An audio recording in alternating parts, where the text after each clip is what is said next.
So, hello everyone. Greetings of the day to everyone who joined this meeting across the globe from various time zones.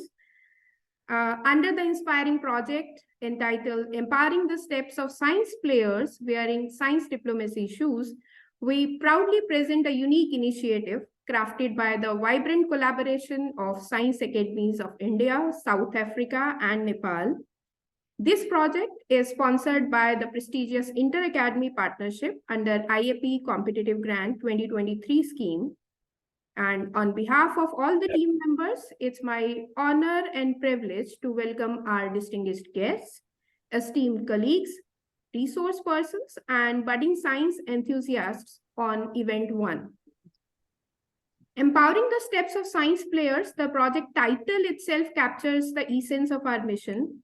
We aim to equip scientists and researchers with the tools and perspectives to become effective ambassadors, forging cross-cultural partnerships, and tackling the global challenges head-on. We envision them not just in lab coats, but also in the science diplomacy shoes, walking with the confidence on the international stage, which actually is a dialogue on science diplomacy covering regional and global perspectives and is delivered in the form of a workshop-cum-panel discussion program with a major objective to ignite minds and chart new frontiers about science diplomacy among the science professionals.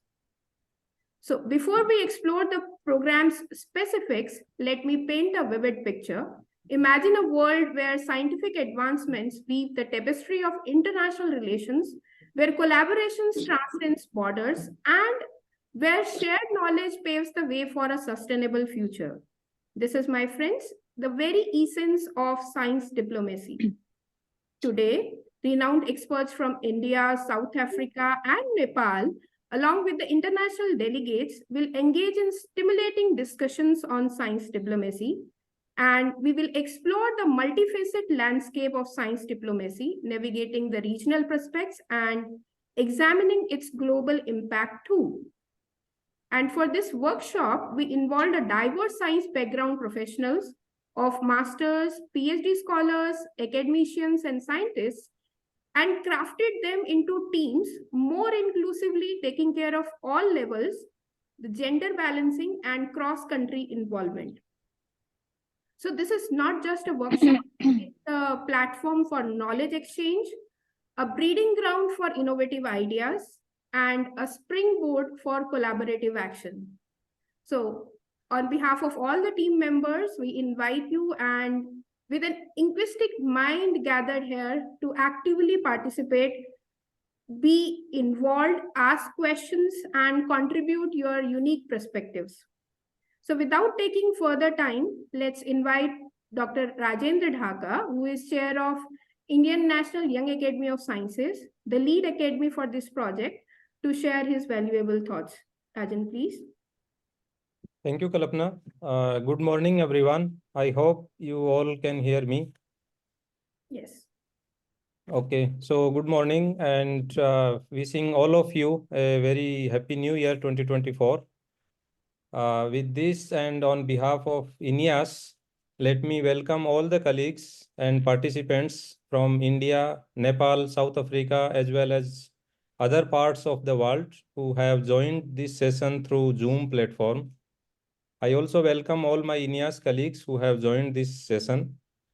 I'm grateful to Professor N.K. Mehra, Vice President of INSA, and all the speakers for giving us time and sharing their knowledge and way forward towards this important issue which we are going to discuss in this session related to the science diplomacy. As Kalpana already briefly mentioned about the objectives of this particular session. But as many of you are probably for the first time on INYAS platform, so let me briefly tell you about INYAS and its mandate. INYAS stands for Indian National Young Academy of Science, which was founded by our parent academy INSA in 2015, and the only recognized academy for young scientists and by young scientists in India. I'm very happy to share that INYAS has just entered in its 10th year of its establishment, and we are going to celebrate this 10th year in a big way by reaching out at large scale. community. Currently, INYAS is a family of 100 plus current members and around 65 plus alumni members. All are young independent researchers. Our members are also geographically from all over India and from different institutes like IITs, IJARs, central state universities, research institutes like CSIR, DAE, DRDO, etc. And from all disciplines like all branches of science, then engineering, medical, agriculture, science communication, science policy, science education, and so on. As we all know that to keep the academy young, we have to limit our membership tenure. So our membership is only for 5 years. So that means that every year we induct or select and induct new members around 25 to 30, and around the same number become alumni. So this means that the academy will always have a group of young and dynamic scientists. Let me also tell you that on January 1st, 2024, we announced the result and we selected 30 new members who will be inducted in our next GBM in next month. In INYAS, our vision is to promote science, education and outreach, networking and support for young scientists, as well as building scientific temperament across the country. We organize many science outreach activities like science camp, training program for school students, teachers, awareness programs, skill development programs, different competitions, competition events for various level, starting from college students, PhD students, postdocs, and so on. As you also know that India is a big country and having diversity, for example, in terms of language. So most of or many of our INYAS events are being conducted in local languages to better connect with participants. We also conduct survey on different scientific issues faced by young researchers. We then do a lot of analysis and publish the outcome as white paper in different journals, as well as we also communicate the outcome of these surveys to different policymakers for a positive change. INYAS also organized technical conferences to have more networking among young scientists for to enhance the collaboration. We collaborate with different academies as well as other organizations around the globe for various events. And all these programs provide a great platform and opportunity for young scientists to learn from each other and more importantly, to work together and contribute back to society in different ways. And you know, working together always will bring new ideas and new initiatives. And always INYAS resonates itself with the changing demand and priorities of the world. Friends, I'm also very happy to share that for the first time, INYAS got funding support from international platform, namely Inter-Academy Partnership, where we establish a collaboration with national academies of Nepal, South Africa, and of course, our parent academy, INSA, is always supporting us. Through these projects, we are working on different topics like ethics in science, awareness about predatory journals, and science diplomacy. As we all know, and as nicely discussed by Kalpana, today's event is being conducted under the theme of science diplomacy, where the goal is to provide a global platform for understanding the necessity of inclusive science diplomacy, skills for achieving the UN Sustainable Development Goals.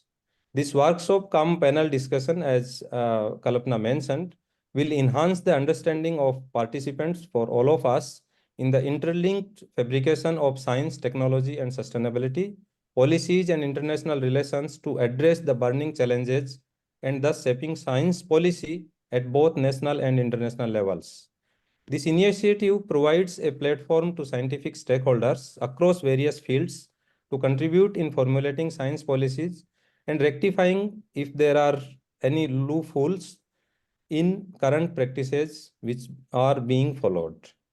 So the agenda of today's discussion is, as Kalpana mentioned, dialogue on science diplomacy, regional and global perspectives. The dialogue on science diplomacy will provide us platform to foster collaboration, address and share regional challenges. In regional level, countries can pool resources and share expertise to tackle geographical challenges such as climate change, human resource management, water crisis, biodiversity, and so on. This not only allows us to follow and find probable solution, but also amplifies cooperation and stability. On global level, science policy deliberation allows collective scientific ecosystem and work for global well-being. So through this variety or varied policy adoptions and implementations, science connects with humanity globally. To view the perspective in India's knowledge, an active engagement in scientific dialogue exchange will enhance our international standing, facilitating partnership and showcasing our expertise. As already mentioned in our project proposal, this event aims to inculcate better decision making, cross-cultural interaction, better science policy connects, and better science communication. So in these lines, all our speakers are going to discuss many important issues, points in detail, focusing on strategies at national and international level.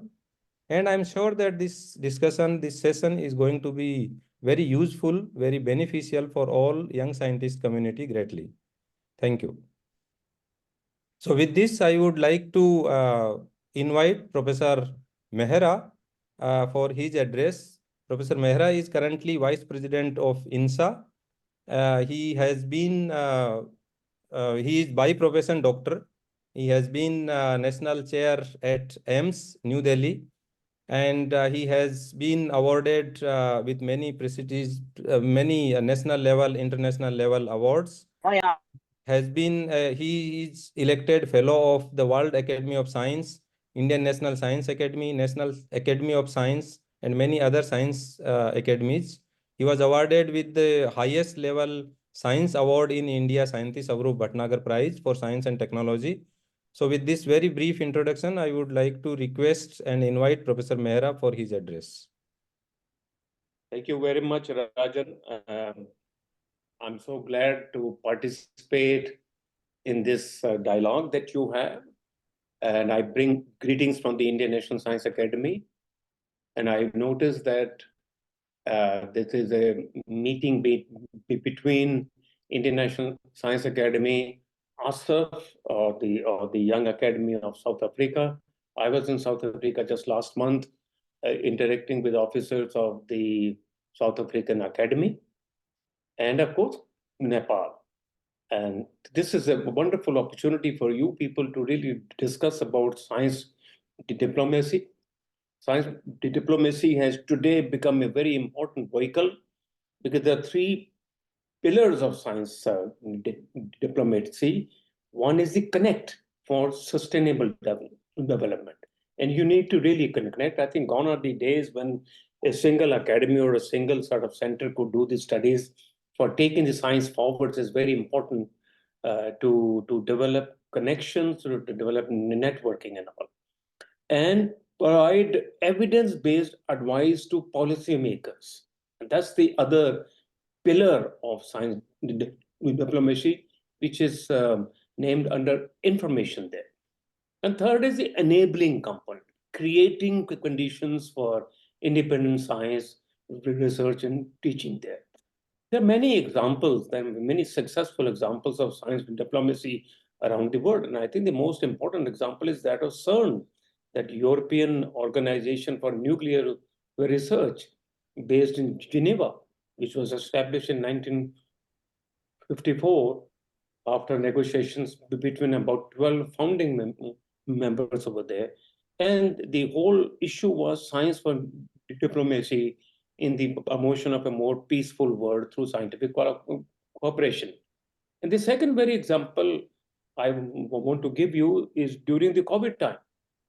You saw that the COVID really started in 2019, but I think the major effect was felt from March onwards of 2020, and then 2021, and we went on to 2022. And we did not know, and I belong to the health field, medical field. I used to really write too many times articles in leading newspapers of India about educating the common man about COVID-19 immunity, host immunity, and the vaccines. And there were times when we had no idea how will this pandemic end actually. And I think the clear message was that unless there is an equitable health infrastructure around the world, you might vaccinate all of the population in one country, and that's what the European or the Western world was doing. But the virus will not know any boundaries, and the virus will actually transact from one part of the world to the other. And we saw that the Omicron variant actually came from Africa, where the number of people who were vaccinated by that time, by the early to 2022, was less. And therefore, the new variants will come. So unless we propose a equitable infrastructure of health and all, make sure that the last man on the earth is vaccinated there. And this will all come through your dialogue of science diplomacy there, where you provide scientific advice and evidence to inform and support the decision making in foreign policy, policy for science security, and things of that sort. So I think from that point of view, this particular topic that we're going to talk about is extremely important. And I'm so glad that INYAS has taken the lead for doing this. And so happy that in addition to this is something that the IAP would like. I'm sure you are aware of the IAP. This is the Inter Academy Partnership, where I had gone last year or maybe in 2022, and the global young academy representatives were there, and they would be very happy to hear your experience of interacting between three sort of young academies, come up with some very solid views, because I think today's world, everybody gives value to the demand or advice that come from the younger group. After all, you are the ones who are going to live on this earth more than us, and sort of tolerate all those kind of adversaries that we have. I went to South Africa because there the issue that we discussed in the BRICS forum was actually on polycrisis, because today the world is going through not just one but multiple crises over there. The crisis of every kind, economic and things of that sort, social, health, and all of those issues. And I think those polycrisis issues can only be solved through dialogues like this that you're going to have, interact with each other, understand the experience of one country from the other, and come up with some very useful suggestions. And your suggestions would be very valuable. Also, disseminate those to others, actually, not just the three academies there, but send it to the Global Academy and send it to IAP that you had a meeting like this. And these are your recommendations there. So with these words, I just want to thank you all for inviting me, and make sure that you and really wish you all the best in the next Monday or so. Thank you very much for inviting me. Thank you, sir. In fact, I must tell that this event is being organized under our project, which was supported by IAP. So this is actually, in that sense, IAP event through that project. Yeah. So thank you very much for your address and very useful inputs. And you nicely told very important points which needs to be addressed and which we are going to face. And in fact, I must tell all audience that Professor Mehra is always motivating us and always encouraging us, and he is the person who is behind this whole initiative of submitting all proposals to IAP. And we are grateful to him. And sir, as you know, we got this time approved 2 projects from IAP. So one is the science diplomacy and one other is on predatory journals. So we are working on both these projects, and this event is being organized under this one of these projects, supported by IAP only. So thank you, and sir. I would want you to do many more like this. Yes, sir. Thank you, sir. Thank you so much. The academies you should do every month, and yes. let the world know. Let the IAP know that you're very active. Because when I went over there to the IAP, I was given the impression that your part of the world is very quiet. I said, no, I'm No, not sir. part So of the world. in fact, to this event also, we have invited IAP officers. Yes. Yeah. I hope some of them are here. Otherwise, we will communicate the outcome of this event to them. In fact, this Yeah. month we are having this second event under IAP projects.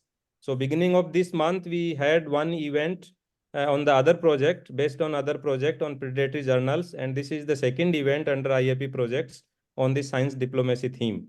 So in fact, this month we are having two events, but I'm sure we are going to have at least one or two events every month, at least next 1 year.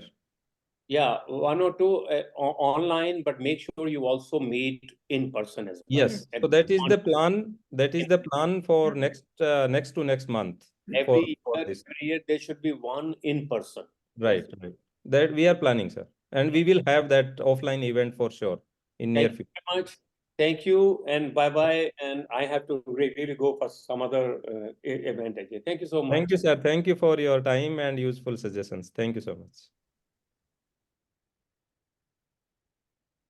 Yeah, Kalpana, over to you. Yeah. Thank you so much, Dr. Dhaka and respected Mehra sir, for believing us, supporting us, and sparing your valuable time and, of course, your words of wisdom, which are always guiding and fruitful for us. So now it's time to invite our Young Science Academy representatives for this wonderful initiative. To the foremost, let's invite Dr. Pradeep Kumar, who is the personal professor of pharmaceutical sciences in Department of Pharmacy and Pharmacology at University of Witwatersrand, Joburg, South Africa, and the representative of SciAS, which is South African Young Academy of Sciences. Over to you, sir. Okay, thank you, Kalpana. Can you hear me, everyone? Yes, yes. Yeah, okay. Now, thank you so much, Kalpana. So I will start with good morning, namaste, sanbunani, and all. I think I can cover Nepal as well in namaste, if I'm correct. So, and thank you everyone to join this wonderful initiative. It's very long name, SciPedRec, but I will just say science diplomacy, science advisory, science, like as soon as what comes to our mind when it's science diplomacy is international affairs, foreign affairs, science and technology all coming together, and very nice initiative in terms of South Africa involving India, because remember in COVID-19 pandemic, vaccines were very limited to only few countries. Okay, and it was Prime Minister Modi first, and then I think immediately after that was President Ramaphosa. And there are only two countries, saying relaxing patent laws at that time. So can you imagine like how these two countries coming together to make a platform now in science diplomacy, while our supreme leaders are actually already involved in such initiatives. And as Professor Mehra was saying, amazing talk with him. Thank you for him to giving insights into that. So I didn't meet him at the BRICS forum, but we did meet a very big delegation from India.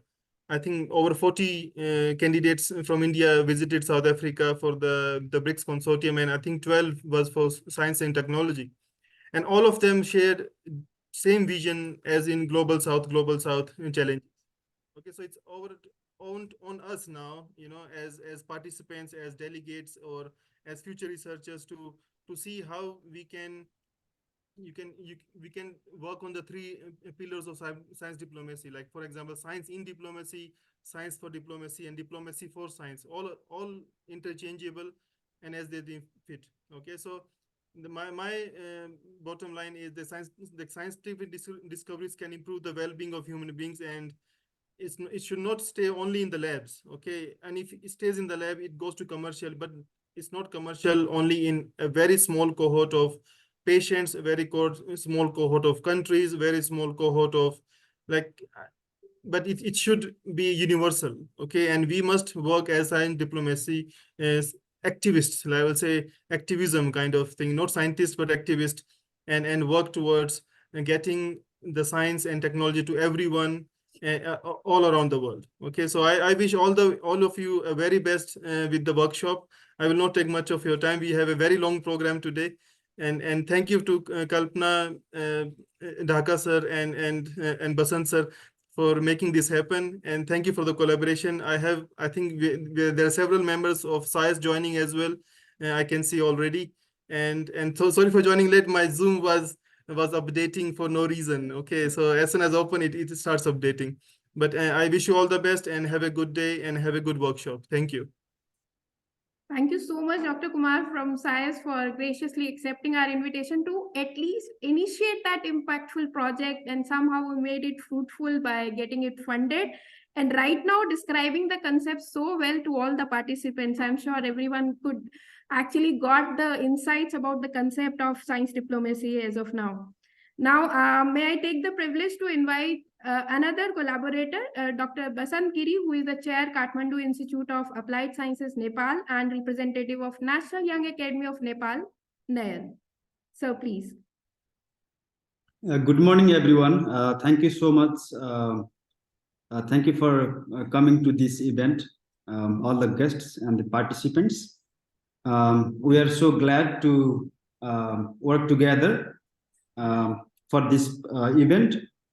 NYAN, National Young Academy of Nepal, is a very young academy, established 3 years ago, and we run it as an independent organization in Nepal. We are also a member-based organization. The tenure of each member is 5 years, and they move to alumni. Our target is to reach around 100 members after a few years. Currently, we have around 40 members. We recently recruited new members, and I have been with this organization since the beginning. I'm co-founder and serving as a co-chair, but there is recently a change in the leadership. Now, Dr. Nirina Khadgi and Dr. Mohan Bahadur Chand are leading the organization. Science diplomacy and science policy are one of the major themes of NYAN. We recently, a few months ago, organized a program on climate change policy making in Nepal with the support from INSA Asia. And a couple of more activities, regular activities organized by NYAN.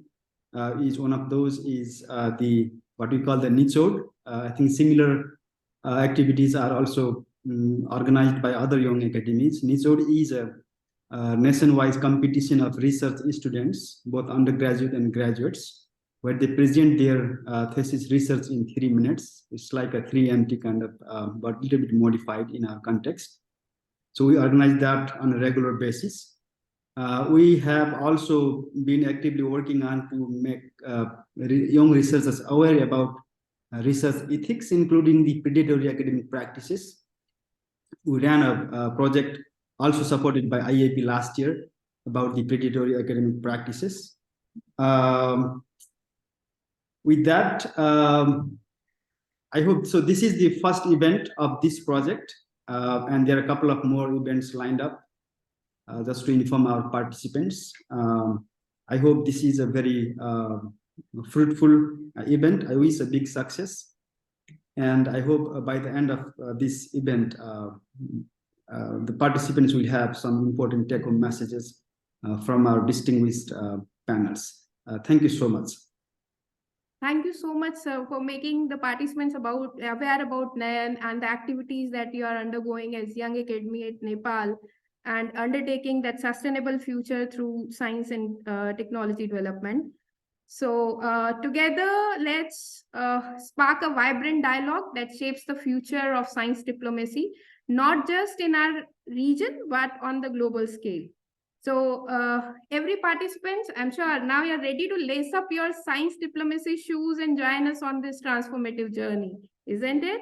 Then without taking much time, let's invite the moderator of the panel discussion, Dr. Suresh Namdev from IISc Bangalore, to take the charge of this exciting panel discussion, a dialogue on science diplomacy, regional and global perspectives.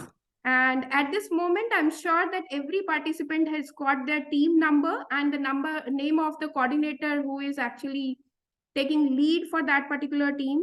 And I request everyone to make a note of the key learnings from the panel discussion, because after the panel discussion session, which is to be conducted post-lunch, we will have a workshop where we'll be dividing all of you among various teams in the breakout rooms, and the coordinator of each team has to make sure that the sessions are getting recorded, and the report of say 150 words, they have to be shared by the coordinator during the workshop, which will be taken care by Dr. Basant.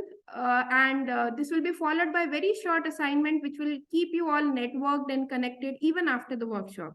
And for getting the certificate, please make it a note that the presence and active participation in the workshop is mandatory. Now, I request Dr. Suresh to please introduce the participants with our wonderful experts who spared their valuable time and joined to make us acquainted with the concept. Dr. Suresh, please. Thank you so much, Dr. Kalpana, and it's a great pleasure and a privilege to be part of this really amazing event where we are connecting scholars from different countries in the global south and try to discuss some of our shared challenges and shared opportunities that are there that we can explore and work together on. So, my name is Suresh. As Dr. Kalpana mentioned, I'm a policy researcher at the Indian Institute of Science. I'm also a member of the Indian National Young Academy of Sciences. And I have earlier worked with the United Nations as the science and technology consultant for its biological weapons convention. Here, we are really privileged to have 4 esteemed guests who will be talking about different aspects and their experiences, their respective experiences with science diplomacy. They all come from different backgrounds, and they have worked in different areas within science diplomacy. And let me maybe just introduce science diplomacy a little bit. I think my job is made easy here by the previous speakers who have already set the stage and introduced science diplomacy. But more broadly, science diplomacy is let's say it's a broad interface of practices between science and international relations, right? It was also mentioned that according to one of the definitions of science diplomacy, you have science for diplomacy, where scientific endeavors or scientific experiments and expertise contribute to diplomatic practices. Then there is science in diplomacy, where science provides evidence to support the diplomatic work. These kind of things, for example, you see in the climate change discussion, where scientists provide inputs for diplomats to discuss things further and make come up with the common frameworks. Then there is a diplomacy for science, where diplomatic initiatives support the scientific work, where nations come together. For example, India is a South Asian satellite. You have diplomatic initiatives contributing to the scientific research in our region. So these are the 3 broad stages. This is one of the definitions. There are many other ways of looking at it. Some people think of science diplomacy from, let's say, a nationalistic perspective, where science diplomacy is towards contributing to the national goals, contributing to soft power of some countries. And then there is also a globalist perspective of looking at science diplomacy, where science diplomacy is about achieving the global goals, the sustainable development goals, the goals related to climate change and health around the world. So there are different ways of looking at it. There are different kind of practitioners who work in the science diplomacy. There are academic practitioners, there are diplomats, career diplomats who also do science diplomacy. And then there are science academy people and other experts who contribute to this field. We are really privileged to have 4 such experts here with us on today's panel. So I think what we are going to do for this panel discussion, I would invite the experts one by one, and they can make their opening remarks and maybe tell us a little bit about their trajectory and their work in science diplomacy. And also a little bit more about how they see science diplomacy developing in their own respective fields, and also in their own region, right? In their own countries. So I'm really privileged to first invite Dr. Uttam Babu Shrestha, who is the founding director of the Global Institute for Interdisciplinary Studies in Nepal. Dr. Uttam Babu Shrestha, are you here? Please, hi. Please join us and deliver our opening remarks. Am I audible? Yes, you are. Suresh? Okay. Good morning, everyone. Thank you so much for inviting me. It is a real honor to be here and to share some of the work that I have done and also the experience that I have gone through. May I share my screen? Yes, please. Okay.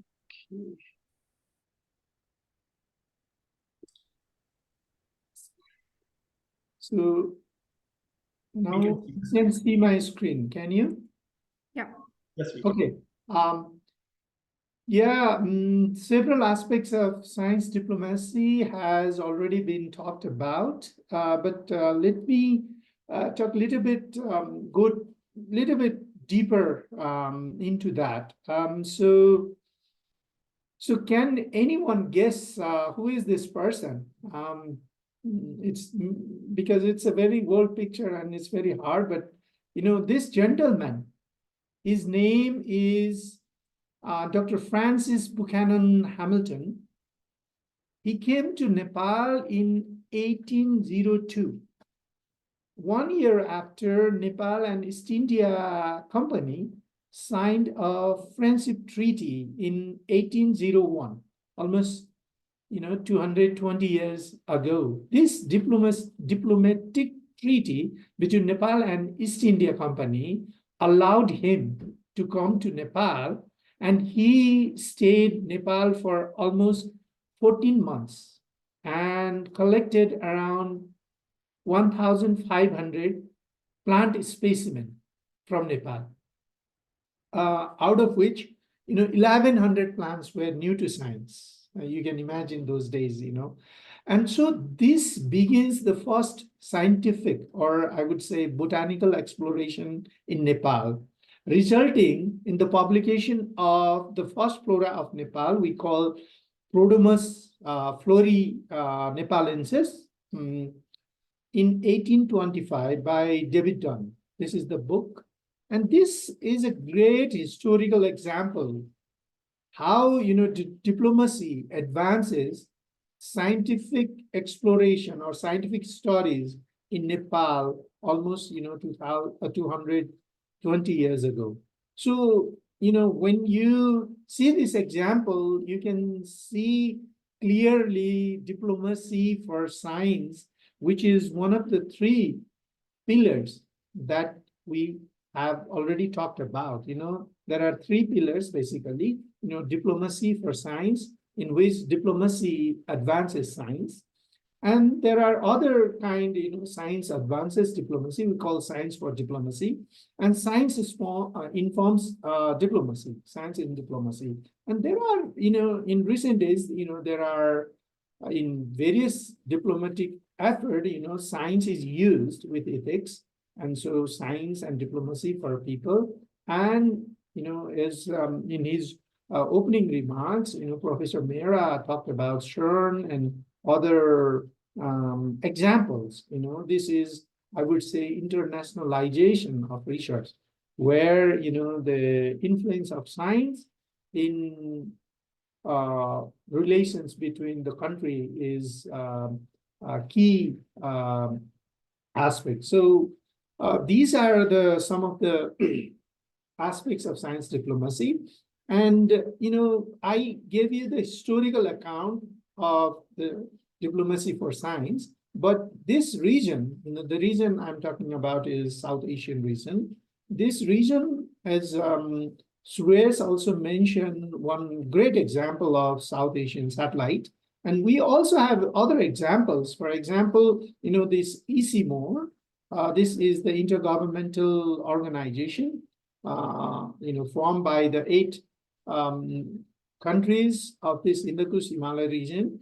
And this is almost similar to IPCC for climate change. And this intergovernmental organization generates knowledge on mountains and mountain people, which is the example of science and diplomacy. They have recently published this fantastic assessment of this Indus Himalaya assessment. And this is the knowledge, they produce and to inform the policies and decisions. Another examples that fantastic work done by the ICMOR colleague was, the bricklane, improved bricklane, which was developed in Nepal, and later, that experience was replicated in other areas in Pakistan, and I think Bangladesh and other part of the region. So the other example I would call is this South Asian University.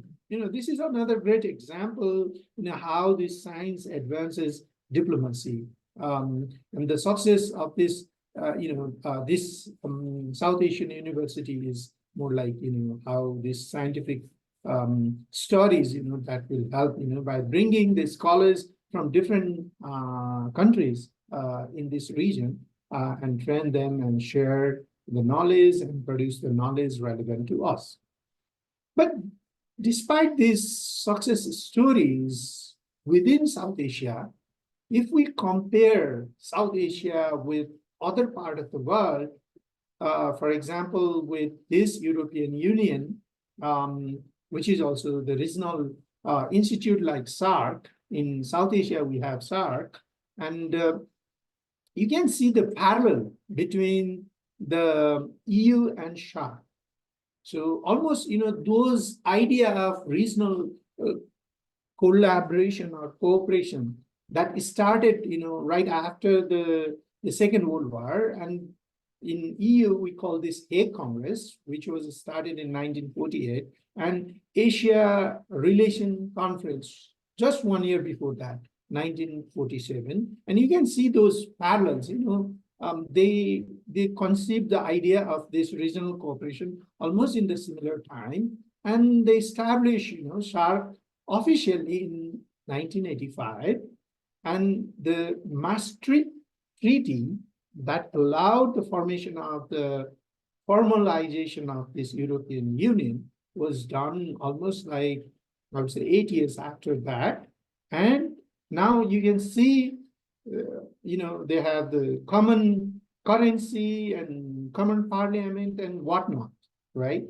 But we're not talking more about the politics, but let's talk about even the science. Just 2 or 3 years ago, they declared the total science budget for the European Union for the next, I think, 10 years, I think, was $1.8 trillion. I think 7 years was $1.8 trillion. But here in South Asia, we don't have, regional such funding venture to collaborate and to work together in the regional issues. And as you know, we share several common challenges, developmental challenges in this region. And as I said, they have the free border travel, and also, they have this single currency in the region, but we have several barriers of collaboration. One of that is we don't have any regional funding body. And apart from that, there is, this, we call this SAARC visa exemption scheme, which allowed, the scientists or different dignitaries to go or travel within the SAARC nations, but you can't see scientists in that list. So this is the political level too. We haven't done quite good which facilitate collaborations and cooperations, not including scientists. And this is the kind of political and policy decisions. We are not a part of that, but this is the part of which we are doing. We publish papers, and we analyze 1.2 million scientific publications from 2008 to 2017, when I was co-chair of this Global Young Academic Group, Science Diplomacy Group. And then we analyzed this scientific publications. And what we found was almost, 99%, 98.7% publications that is published by South Asian scientists, that was without collaboration between South Asian scientists. what we published only 1.3% of that paper jointly together. So this is, we in this front we have not only terribly failed in political or policy level, but also in terms of collaborations, we are terribly failed. So and this is another thing. If you look at how the developed countries have taken the science diplomacy effort, and they have started collaborating with other countries, you can see this is the position in their foreign mission. We call embassies or consulates. The different nations like France, Germany, UK, US, they have all these number of science consulars in their embassies in different regions. But China has recently done this work, and India has also started. Based on my experience, they have now 4 science consulars in different parts. I think in UK, US, Australia, and France. But Nepal, foreign mission of Nepal even doesn't have staff dedicated to science diplomacy or to we don't have any trained manpower in these aspects. And just I want to share these slides, and this is the most recent global BRICS survey results, which is done by this World Economic Forum, and many of you might have been following this news, and they have the meeting in Davos, and they produce this, and they ask, in the survey, which is the most prominent risks for 2 years and the next 10 years. You can see, these there are different economic, environmental, geopolitical, societal, and technological risks. And most of them, is related to climate change, biodiversity loss, cyber insecurities, and economic downturn, pollutions. All these terms or the jargon that we have heard and read in the news, starting from bioterrorism, cybersecurity, to climate change, to artificial intelligence and sustainable development goal, all these fields that requires, data, evidence, and where the role of research is very critical. And that also needs, large level collaborations, cooperations, and also the scientific expertise in diplomatic negotiations more than ever. So, and South Asia, coming to the point, South Asia has the most of these problems, high rate of poverty, most polluted air, greatest burden of disease, increased vulnerability to climate change, but also, it is one of the fastest growing region in 2023 with almost 6% growth rate. So we have shared so many challenges as well as opportunity, but we are not ready to embrace the power of the science diplomacy in this region. So these are the last. This is my last slides, and so these are some of the thought I would like to propose here. Perhaps we need to reinvent science diplomacy in South Asia, by forming a regional funding mechanism, by building the capacity of young scientists, and you guys are doing fantastic job in that front, and forming like the university and research institutions to develop the incentives to promote the research within South Asia, and also we need to lobby for this scientific visa in this region, and we also need not at the top level collaboration or cooperation, but also something like this, which is, from the bottom-up approach, formation of these networks of the young scholars and scientists. Thank you so much. Thank you so much, Dr. Srestha. You have touched upon so many of the shared challenges that science diplomacy broadly kind of encountering at the moment, especially in the South Asian region. I would, if I may just say, by extension, also in many other parts of the global South. they also have many of the similar challenges. And you talked about the regional integration related issues, the lack of regional funding mechanisms and so on. But it's really amazing that you also suggested some of the potential solutions that we can discuss in our discussion section right after everyone has spoken.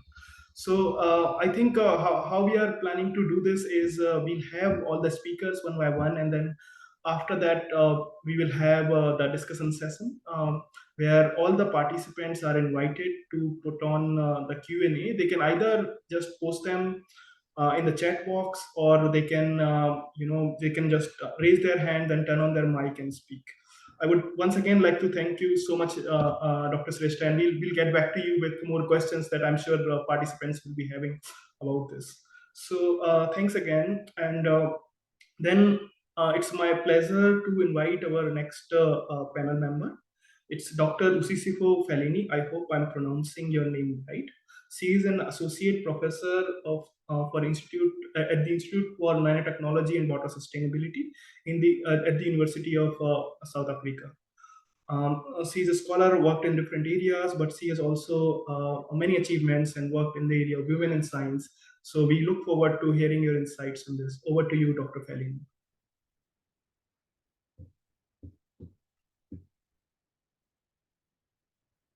You are muted. Could you please turn on your mic?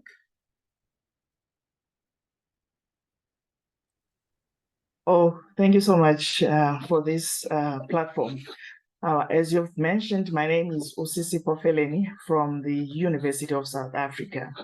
So I've been tasked to give an opening remarks based on the background of my career trajectory. And of course, I'll touch base on what we're here to do today. So I am from the Institute.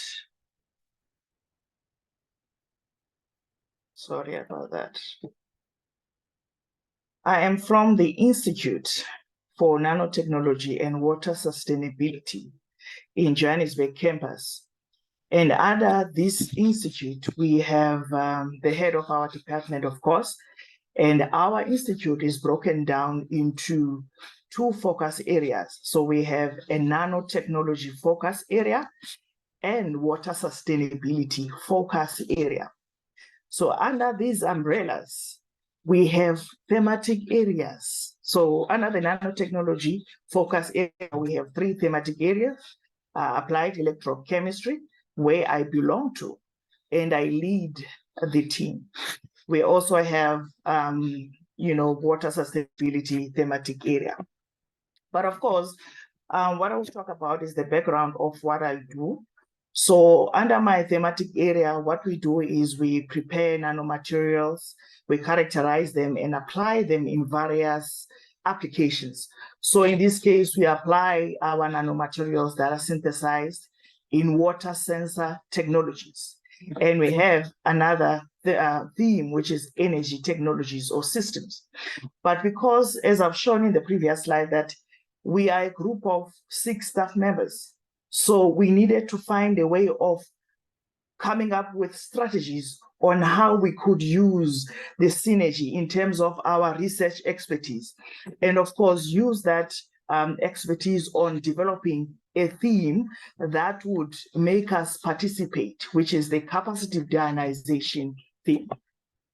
So in terms of the water sensors, what we do is we prepare various materials based on the composite materials, mainly polymer-based materials, thiocyanines, and double-decker thiocyanines. And in terms of the focus on the application, we do a lot of work on detecting pharmaceutical contaminants and metal ions in wastewater. This is one of the projects that involves the team members in our institute. So what we normally do is we develop systems that are dual, possibly using electrochemistry as well as the UVVs. So in this case, we are able to monitor how the performance can be efficient and fast response when you're removing these contaminants in wastewater. Another part, because we've been dealing with COVID-19 for the longest period since 2020. So there's been a lot of research trend on developing tools for detecting or monitoring COVID-19 in wastewater. So in this case, the type of projects that we do is that we take these nanomaterials and of course use aptamers that are specific for the COVID-19 biomarkers in wastewater. And we do a lot of research as well on developing tools for estradiol, which is part of the hormones for women. And in terms of the energy technologies, we develop these materials and of course be converting these materials onto fuel, because in South Africa, we have a lot of challenges with electricity. So we are coming up with strategies on how we could produce affordable and clean energy, which is under the Sustainable Development Goal number 7 for clean water and affordable clean energy. And of course, what we normally do when we take these technologies now, because we need to produce energy from water. So we use our technologies by ensuring that we inactivate the microbial contaminants in wastewater. So we would have the wastewater effluent. But then, of course, once we incorporate our nanomaterials, we could produce a clean water effluent. So we also develop batteries for recycling. So we've been talking about climate change in this platform. And what we are doing now, or the new research has been focused on developing tools for converting or reducing the carbon dioxide. So in this case, we are developing a system whereby we're using now a composite material that would ensure that we convert or reduce this carbon dioxide. And of course, we can produce electricity from there and have a very clean environment. So now we also talk about cooperation, because we cannot be doing our research alone. We normally cooperate with institutions, nationally and internationally. So in this case, we do have programs at UNISA that would enforce collaboration amongst women. One of the programs that we have is that we have a program for women in research, and this promotes transformation. So in this case, we develop projects that would be interdisciplinary, people who are coming from chemistry, physics, engineering, and other departments for the benefit of transformation. And of course, we have several funded projects that we do. I presented one project on the degradation of organic pollutants, which is based on the clean water and sanitation. And of course, I presented about the SARS-CoV project and pharmaceutical contaminants in wastewater. And of course, now, because we need to ensure that the projects that we develop, they come up with solutions nationally and internationally. And, you know, these projects that we do, they can link us into collaborating, mentorship, joint application for research grants that we do not really get when we are sole applicants. So these are the research fundings that I have and some of the awards. So, you know, I'm not going to touch base on this, but what we need to focus on when we're talking about strategies on enhancing the performance or, you know, developing tools for better globally and internationally, is that we need to be competing in terms of applying for research grant and ensure that we develop projects that would be assisting our needs nationally and internationally. And of course, these would also open doors when we attend conferences nationally and internationally. Yes, so basically what I wanted to talk about now in summary is that we need to be focused. The focus should be on the you know, sustainable development goals. We have challenges on global warming. We have challenges on health issues. in South Africa now, there's a lot of reports about cholera outbreak. So we need to come up with methods on how we could find a solution or find a voice on bringing policies and ensuring that we promote able to gain a lot of funding and cooperation as young academies. Thank you. Thank you so much, Dr. Falini, for sharing your insights on a number of areas that you work on, the different technologies that you have developed, which are useful for energy, climate, and health-related projects, and also touching upon the role that women in science networks can play to some extent in promoting science diplomacy. We'll get back to you with more questions on this from the participants and from my side as well. But for now, we move to our next panel member. It's Dr. Krishna Ravi Srinivas. He's a consultant with the RIS, that is the Research and Information Systems for Developing Countries, based in New Delhi.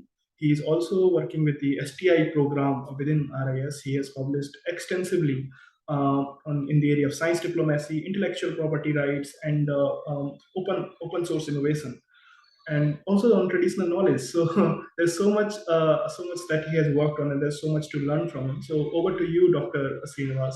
Please take the floor. Thank you. You are muted, sir. Could you please unmute? You are muted, Dr. Srinivas. I'm just trying to, yeah, now I'm done, yeah.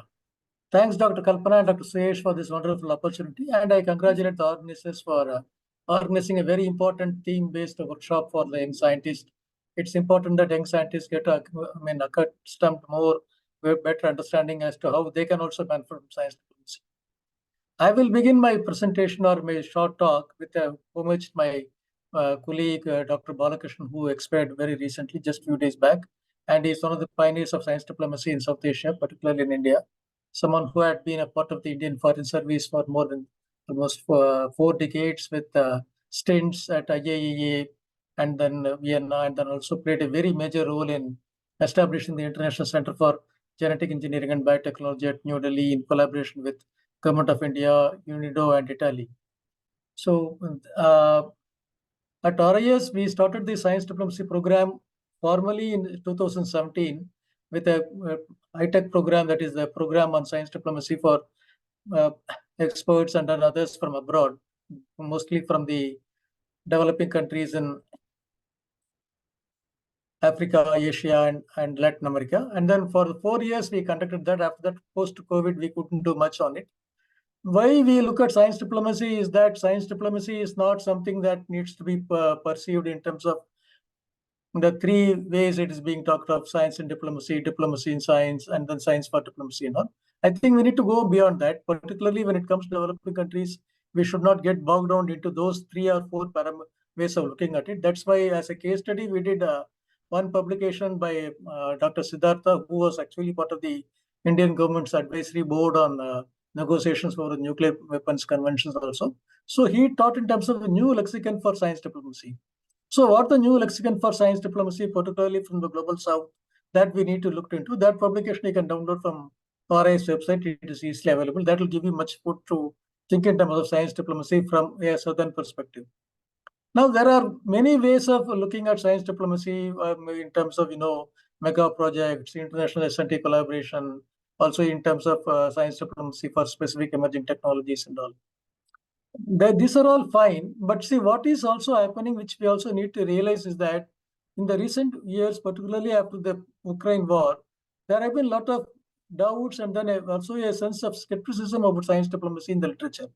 And there is also a way of looking at science diplomacy. People have said it has been either exaggerated or it is not able to face the real world threats like unanticipated wars, or what happens when something like COVID strikes. To what extent science diplomacy is really helpful, in the sense that is it something that can help us to overcome a future pandemic? Are we prepared for a future pandemic in terms of science diplomacy? These are some very important questions.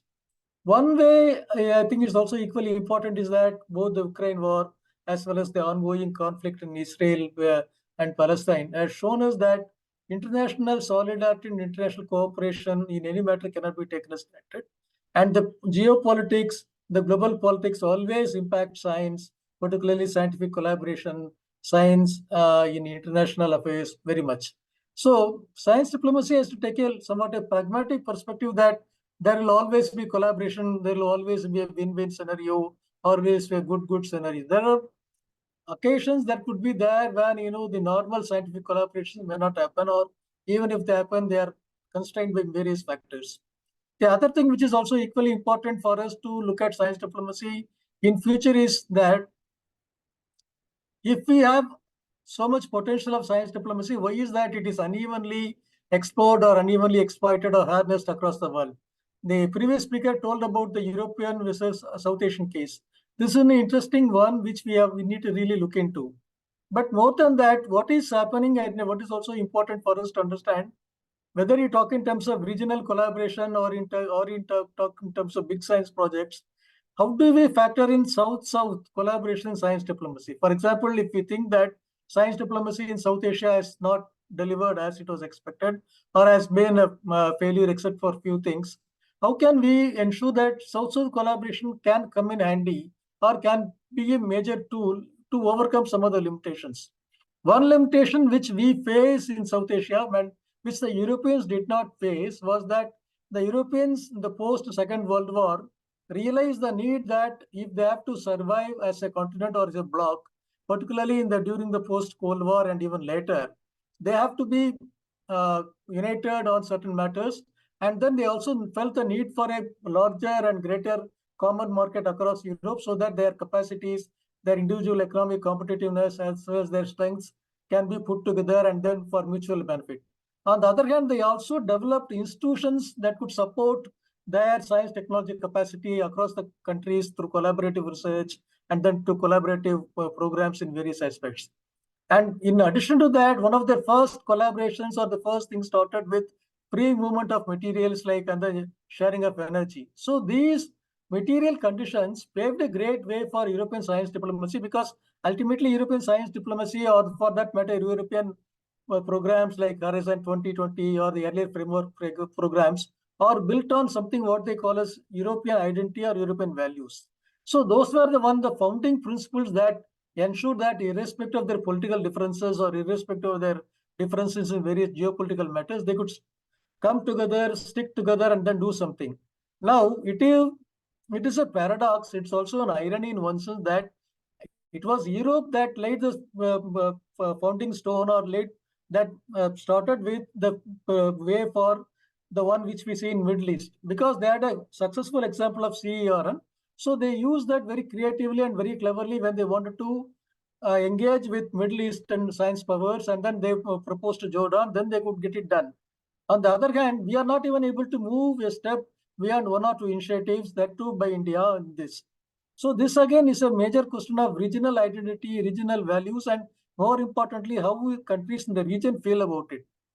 So science academies can play a role, scientists can play a role, and then scientists can also ensure that at least among them, or at least among the science academics and the people who practice science, who do science diplomacy, and then who practice science policy, there is a sort of consensus that we need science diplomacy very much in this region than anywhere else. There is also a need where the huge unrealized potential of science technology innovation in the region, which could happen through scientific collaborations. But what is happening, data after data, study after study, shows that the collaboration in science technology of countries in South Asia versus the rest of the world is much more than what is happening inside. Now, the paradox here is that we have some good centers like Ekimod in Nepal. We have very good examples like the Green Revolution in South Asia that changed the entire food security in a different way. But we are not able to sustain, or we are not able to develop it in any further areas. So here, whether we talk of SAARC as a political failure or an idea that has been waiting to be gestated for long but has not developed, we also need to think how science can play a difference, how science can contribute to that. Unfortunately, science also seems to be rather, what I would say, constrained more by the political realities than by the scientific potentialities. So can this be really overcome? is a big question before us, but I'm not very skeptical about certain things, because I think certain things will happen over a period of time, although things should have happened in a lesser pace of, in a further pace of time or much more earlier.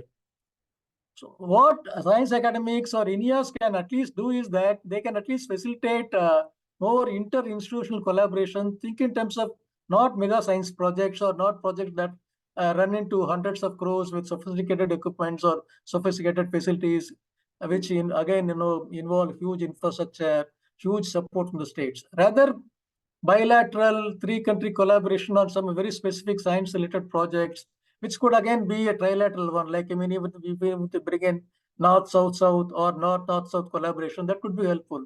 So instead of thinking science diplomacy more from a state-centric perspective alone, one way to look at science diplomacy could also be from institutional perspective, from the academics, people who do science. It cannot be very big science. It need not be very big science, but it could be even small projects. For example, working on areas like biodiversity, climate change, or understanding the ocean and climate change relationships, or some things that can go into more practical applications like infectious diseases. That could also be helpful. But the boon as well as the bane in South Asia is that South Asian science technology is largely dependent upon the state.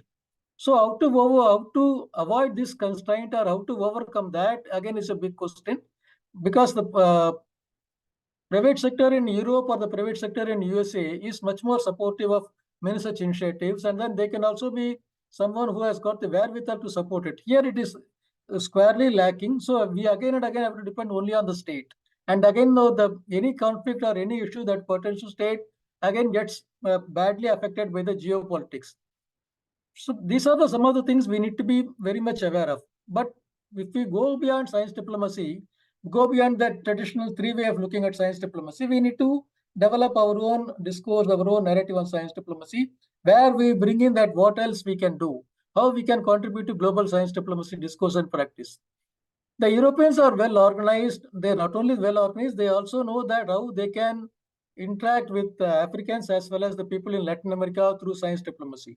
We also, I think, need to think in those terms and then see how science diplomacy can be built relationships across the regions, across continents, by ensuring that science diplomacy is not the science diplomacy of the state, but also diplomacy that goes beyond the state.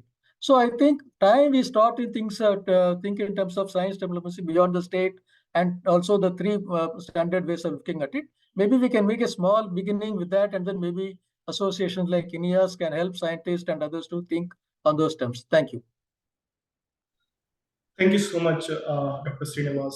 Let me also express my condolence in passing of Dr. Balakrishna, who was a real pioneer in the field of science diplomacy. And I think science diplomacy globally has lost a big star with his passing.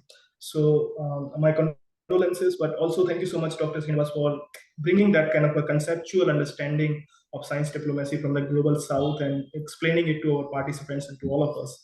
And also some of the challenges that are there, especially with practicing science diplomacy in the global south. And more specifically, you talked about the South Asian example. So thank you so much for this. We'll get back to you with more questions on this. And I would request all the participants to already start thinking about their questions. They can, as I said earlier, they can put them in the chat box, or they can later, when we come to the discussion point, they can raise their hand and directly ask the questions. Now it's my pleasure, last but not the least, to invite Dr. Monica Jaggi, who is a principal scientist at the CSIR, National Institute for Science, Communication and Policy Research. She has a background in plant biology, but then she is currently managing the Science Diplomacy periodical, which is a very, very successful publication and read by people and authored by people around the world in the area of science diplomacy. So over to you, Dr. Monica Jaggi. Are you there? Yeah, thank you, Suresh. Firstly, a big thank you to the INYAS organizing team, including Dr. Dhaka, Dr. Kalpana, and of course, Dr. Suresh, for providing me with this opportunity. And it is indeed an honor for me. So I would begin with my career trajectory. So I come from the world of plant sciences with a background in botany and a PhD in plant molecular biology and biotechnology from one of the top plant sciences research institutes in India, and that is National Institute of Plant Genome Research. And my first step involved making the leap from traditional botany to the exciting world of molecular biology, where I developed the transgenic hairy roots of Catharinthus roseus, a plant known for producing anti-carcinogenic and anti-hypertensive drugs. So after my PhD, I traded the lab coat for a teaching hat, and spending almost 5 years with undergraduate students at the University of Delhi. So it was a blast sharing my wet lab adventures and blending them with the core subjects. And then after those 5 years, there was another move. I jumped from academia to science communication and joined as a senior scientist at the National Institute of Science Communication and Policy Research in 2016. It is one of the premier institutes of the Council of Scientific and Industrial Research, that is CSIR, which is known for its cutting-edge R&D knowledge base in diverse S&T areas, which comes under the Ministry of Science and Technology. And the CSIR, it has a dynamic network of 37 national laboratories, and NISPER being one of those 37 national laboratories. So initially when I joined, I served as the editor of the Medicinal and Aromatic Plants Abstract Journal, thanks to my plant science background. But in 2017, I was bestowed with another responsibility, kickstarting a new publication called Science Diplomacy. This science digest features insights and opinions from global experts, and that, my friends, actually marked the beginning of my science diplomacy adventure. And it's a sheer coincidence that we both, like RIS and NISPER, began as science diplomacy journeys in the same year, 2017. So imagine a kid who is not great at swimming tossed into a river. So that was me initially, because I was from plant sciences background, and then I had academia experience, and suddenly this science diplomacy was given. But my past life as a researcher and teacher, it gave me the courage to keep my head above water. So in the last 6 years, as Suresh also mentioned, this science digest, I found it has grown, and renowned experts from all over the world have contributed to the science diplomacy digest. Meanwhile, I was also gaining insights from the global north, where most of the science diplomacy work was and is ongoing. So luckily, I also got the opportunity to peek into the global north science diplomacy scene. And I feel proud to share that in 2019, I also got to attend the AAAS TWAS Science Diplomacy course in Trieste, Italy, which further broadened my understanding of the science diplomacy's role in foreign policy. And in 2019, I attended that, and as we know that in 2020 that COVID-19 hit, so plans were drafted, but the world hit pause. But at the same time, the need for science diplomacy became more pertinent. Suddenly, the whole world started talking about it, with international collaborations and vaccine diplomacy taking center stage. So India itself, as a part of vaccine Maitrey mission, exported millions of vaccines to a large number of countries. So seizing this opportunity, we also revamped the science diplomacy digest, broadening its scope. We introduced articles covering ocean diplomacy, space diplomacy, institutional diplomacy, knowledge diplomacy, and much more. Notably, we also featured an integral article on innovation diplomacy by Secretary Pedro Ivo from the Ministry of Foreign Affairs in Brazil. Our very own Dr. Peter McGrath, who is the coordinator of IAP Inter-Academy Partnership, and he's also UNESCO TWAS Science Diplomacy Program Coordinator. He made a valuable contribution by discussing fast and slow issues in science diplomacy. And then we also had like Sir Paul Arthur Berkman, who's the founder and president of the Science Diplomacy Center in the USA, and a senior fellow at UNITA, who shared insights in a special article on common interest building training game with the UN SDGs. As Dr. Professor Felunu also mentioned about the international research fellowships she got, as well as some international grants which she got. So, in case of most of us, the international fellowships, they play a crucial role, or they have played a crucial role. I'm also a living proof of that. So we highlighted or tried to highlight the impact of these fellowships in a special issue of the Science Diplomacy Digest. And as Dr. Uttam Babu Shrestha also mentioned, the role of science counselors. So they are like actually magicians who are breaking through political boundaries to foster international cooperation in science and technology. So another special of this digest or shared experiences from science counselors at different embassies.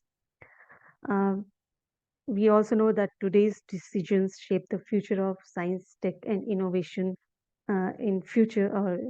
So we also gathered insights from science and technology funding agencies and other major players to share their views with the broader audience.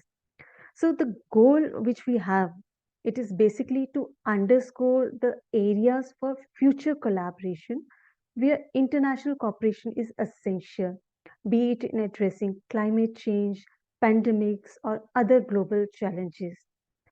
I also would like to take this opportunity to invite our esteemed guests, speakers, as well as participants to contribute articles for the Science Diplomacy Digest. Parallelly, we also delved into science policy and diplomacy research.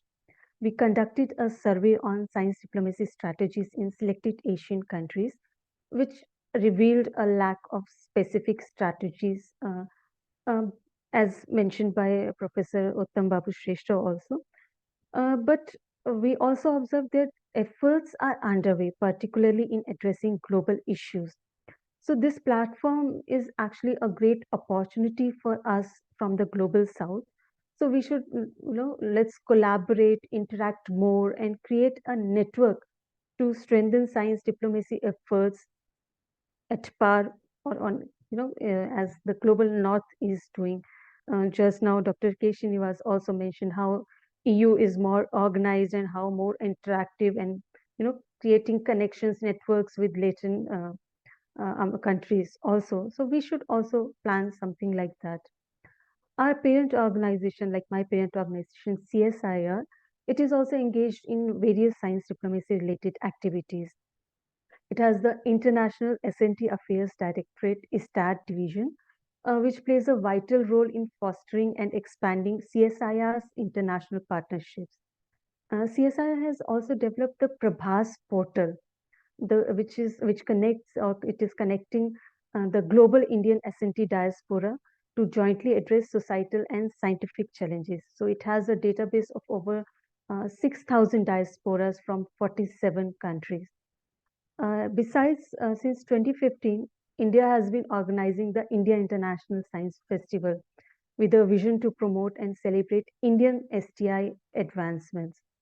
CSI NISPER has also been a part of this festival since 2017. And for the past few years, a dedicated session on science diplomacy is also being organized during ISFs. So in conclusion, my journey in science diplomacy has been dynamic, evolving, impactful, and I'm really excited to share these experiences with you. So with that, I would like to thank you all for your kind attention. And if you happen to be in New Delhi, please do visit my institute. We would be happy to collaborate with you. Thank you so much. Thank you so much, Dr. Zaki, for sharing your career journey and also talking about this wonderful periodical, the Science Diplomacy Digest. And I would highly encourage participants to check it out, and also check out the Science Diplomacy Review published by RIS. They are amazing publications, and they have experts from all over the world who come and discuss their perspective and share their articles there. And thank you so much also to talk about CSIR and the initiatives that is taken by the CSIR for promoting science diplomacy in India. So thanks for all of this. And now we open the floor for questions. I invite all the participants to type their questions either in the chat box or preferably raise their hands and open their mics and camera and just ask the questions, right? But maybe just to start with, I will start with maybe a couple of questions, and then we'll move to the questions by the participants. So let me just start with a question to Dr. Srinivas and also Dr. Shrestha, who both of them talked about the challenges that are there. Challenges that are there when it comes to science diplomacy in the global south, especially in countries like India and Nepal and South Africa and many other countries in the global south which share similar challenges, right? So my question is, both of you mentioned there are possible ways in which scientists and scientific institutions can also contribute towards promoting science diplomacy in these parts of the world. And let me push you a little bit more on that and maybe ask you more specifically, do you have any examples, let's say, from other parts of the global south which have successfully worked in bringing science diplomacy and supporting science diplomacy in those regions?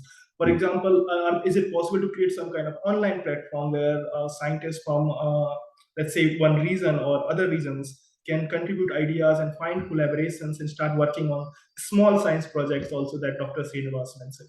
So what are your thoughts on this? Are there any successful examples of doing that, and what can be done, let's say, in countries like India, Nepal, and South Africa? Over to you. Any one of you can start, either Dr. Shrestha or Dr. Srinivas. There is a good example of a lot of things which have happened in South-South collaboration in science technology, particularly in biotechnology. For example, Cuba has collaborated well with both Brazil and Argentina, and particularly in Brazil in developing biotechnology for health. And some of them have been transferred to countries like Argentina. And there is a case study by them which appeared in Nature Biotechnology years ago. But for the South-South UN Office on South-South Collaboration, RIS prepared a report on South-South collaboration, science, technology, innovation, where we had tried to estimate what is happening in STA collaboration in South, particularly not just South, but within South in terms of South-South collaboration. So there are good examples of that in biotechnology, particularly health biotechnology, in vaccine technology being shared, and then Cuba working with Brazil working with some of the African countries like that. In a major way, if you really want to look at it, China has been doing a lot of work, although you may not be able to technically or classify that as science diplomacy, because they have played a key role in a lot of technology-related programs and science-related programs across the countries where they are active in terms of Belt and Road Initiative. Unfortunately, it's very difficult to get a lot of information on that because much of the information is not made public, but it is very sure from the secondary survey of literature that Chinese are very keen in doing certain things through the Belt and Road Initiative in terms of science capacity building, projects that relate to science, particularly some transfer of technology. Now, these are again are more from a state to state, or more from a state to public sector through private sector, or public sector, private sector partnerships. So these are good examples, but again, the real problem is that they're more state-oriented, or they're either induced by state, or states come together and then decide that this should be done. So if you're thinking in terms of non-state, non-big projects, then I'm not sure as to whether you will really find a lot of examples, although many such examples can be clubbed or can be termed under the one which come under bilateral science collaboration or institutional collaborations. Thank you. Thank you so much, Dr. Srinivas. Would Dr. Shrestha, would you like to also comment on this in terms of successful initiatives? As Dr. Rabi has already given, quite a few examples. I don't know much about, the South-South collaboration, the beyond those, but I can, give some example of, even in the hostile environment, like we all know, there is a big, hostility or I would say conflict between US and North Korea at a country level.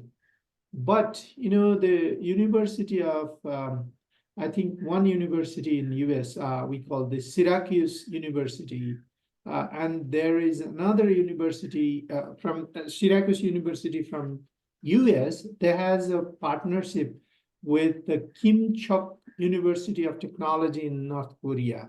They are doing this research collaborations between them, and this is, I think, the beauty of the science diplomacy. Despite the dispute or disagreement at a country level, at a political level, but there could be the possibility of doing collaboration at a institutions level at the bottom.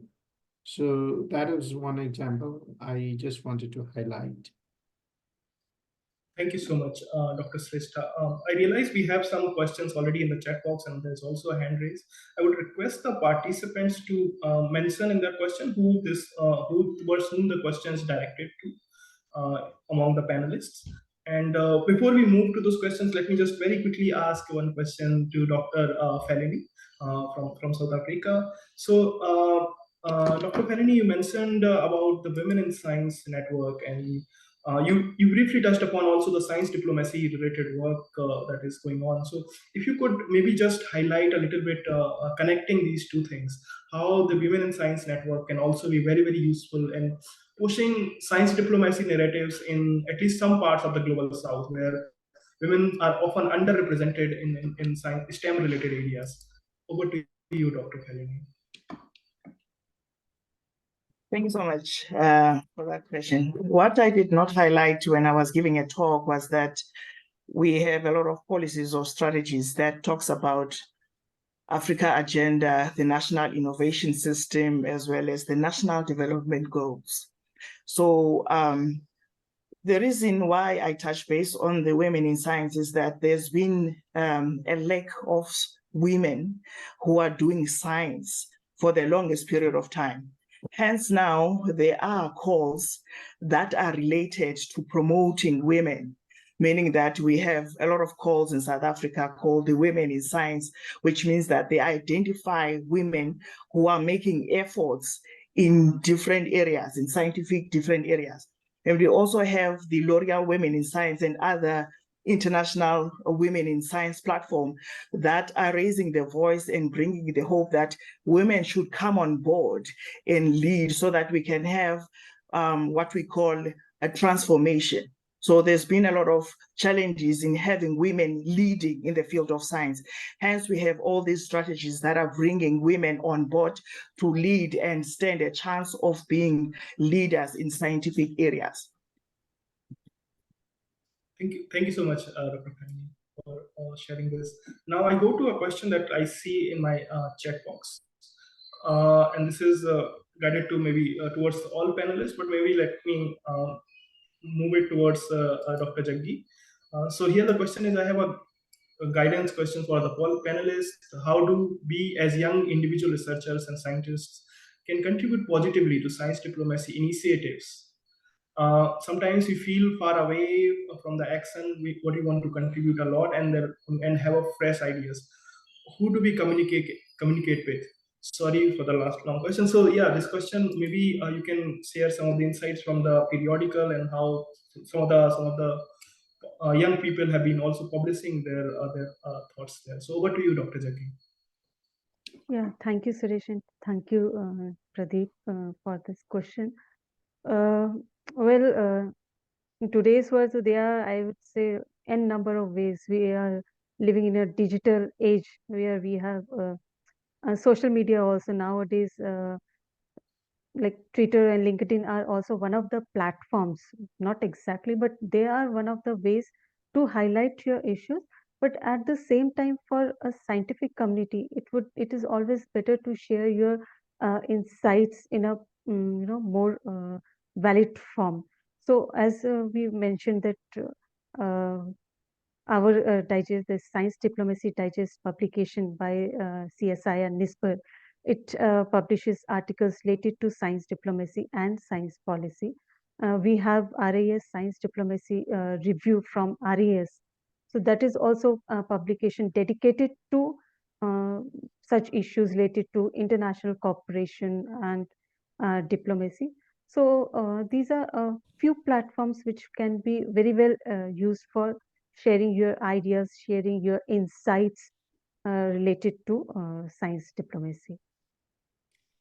Thank you so much, Dr. Zaki. And if I may also add, as a science diplomacy professional myself, especially the young scientists, they should think about contributing to international projects wherever possible.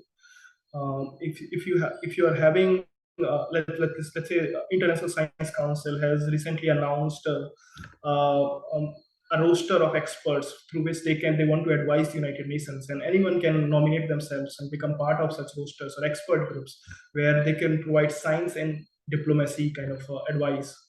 They can bring their scientific expertise and contribute to some of the global issues that the international organizations are working on. So please try to find the international organization in your area of work and try to see if you can contribute there somehow. Thank you so much, Dr. Zaki. Now we have another question from Ramesh Vasne. This is I think directed towards Dr. Shrestha.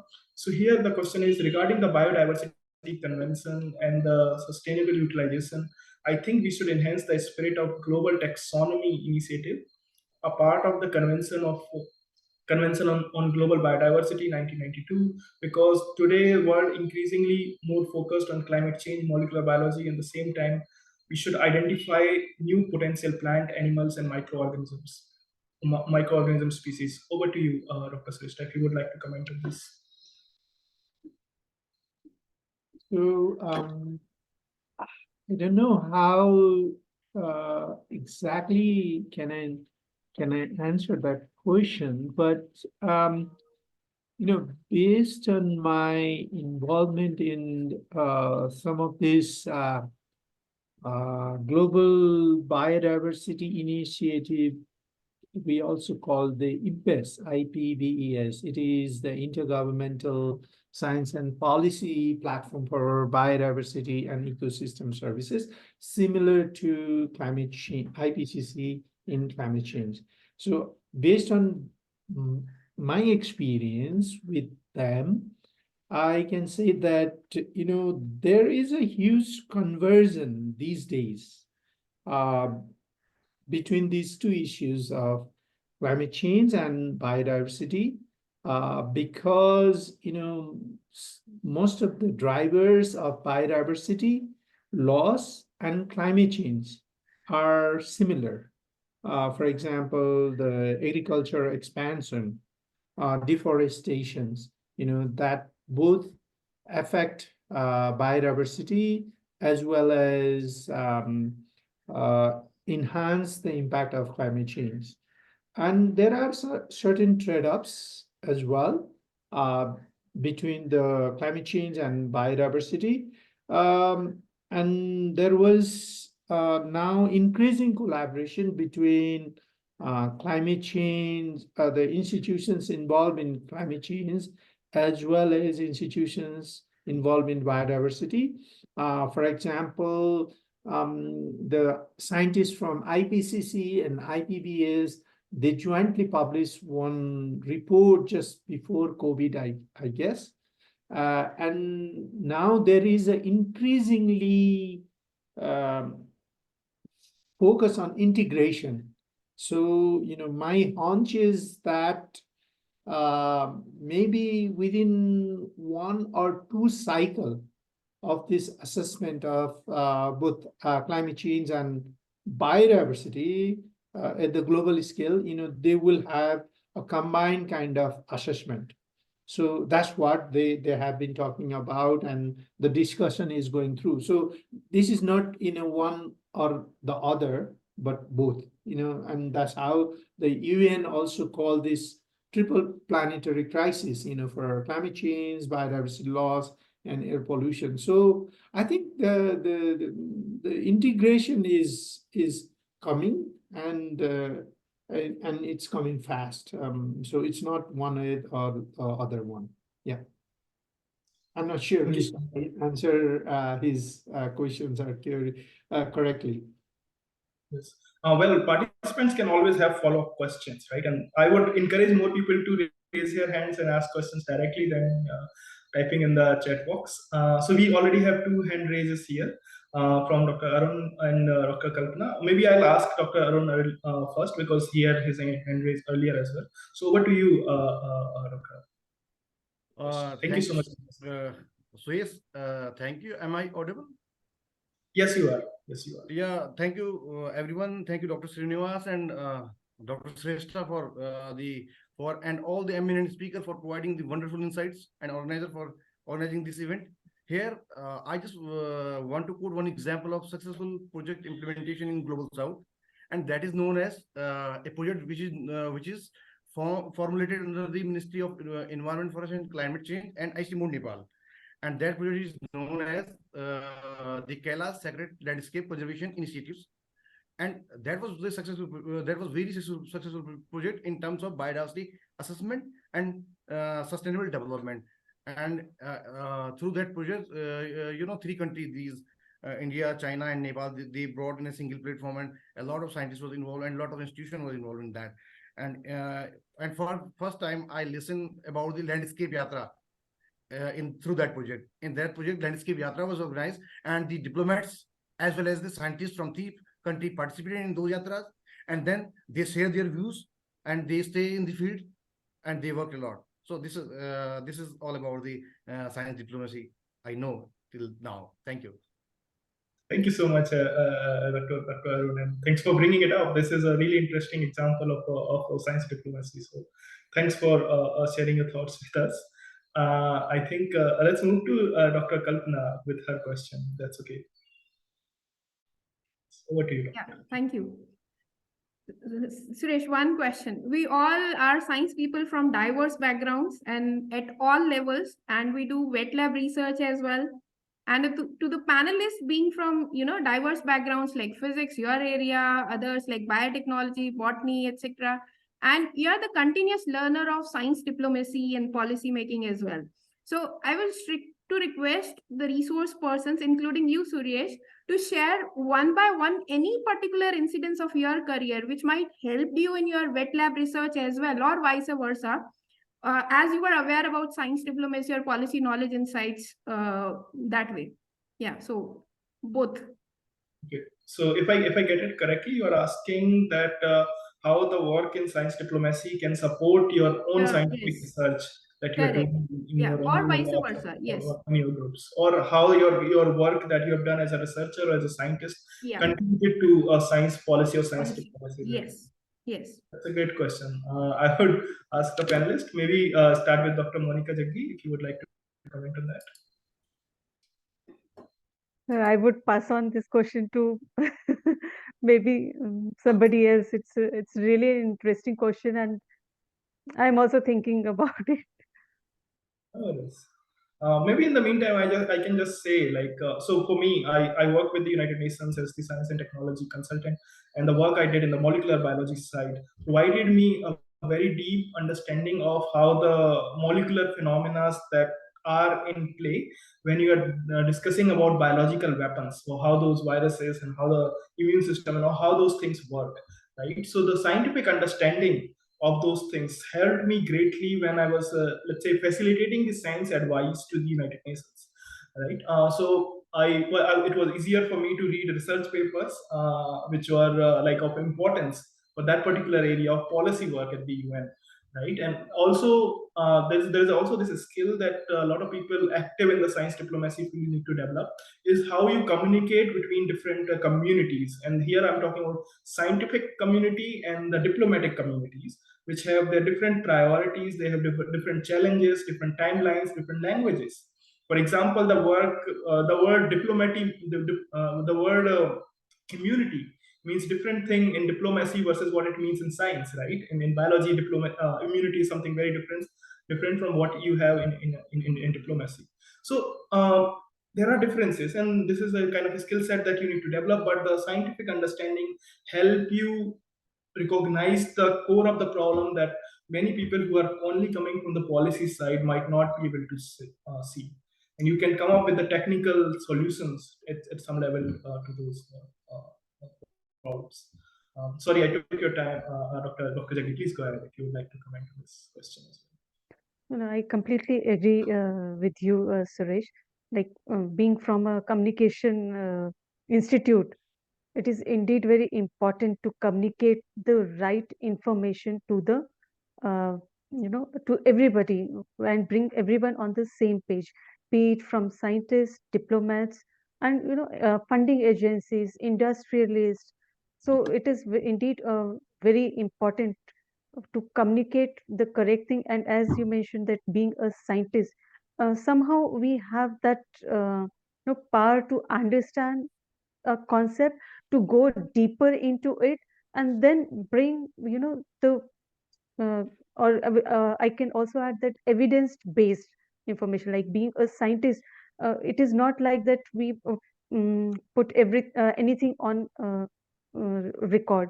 We first perform experiments, and then based on those experiments we uh, propose a solution. So that evidence based policy, there also scientists can play a very important role through that.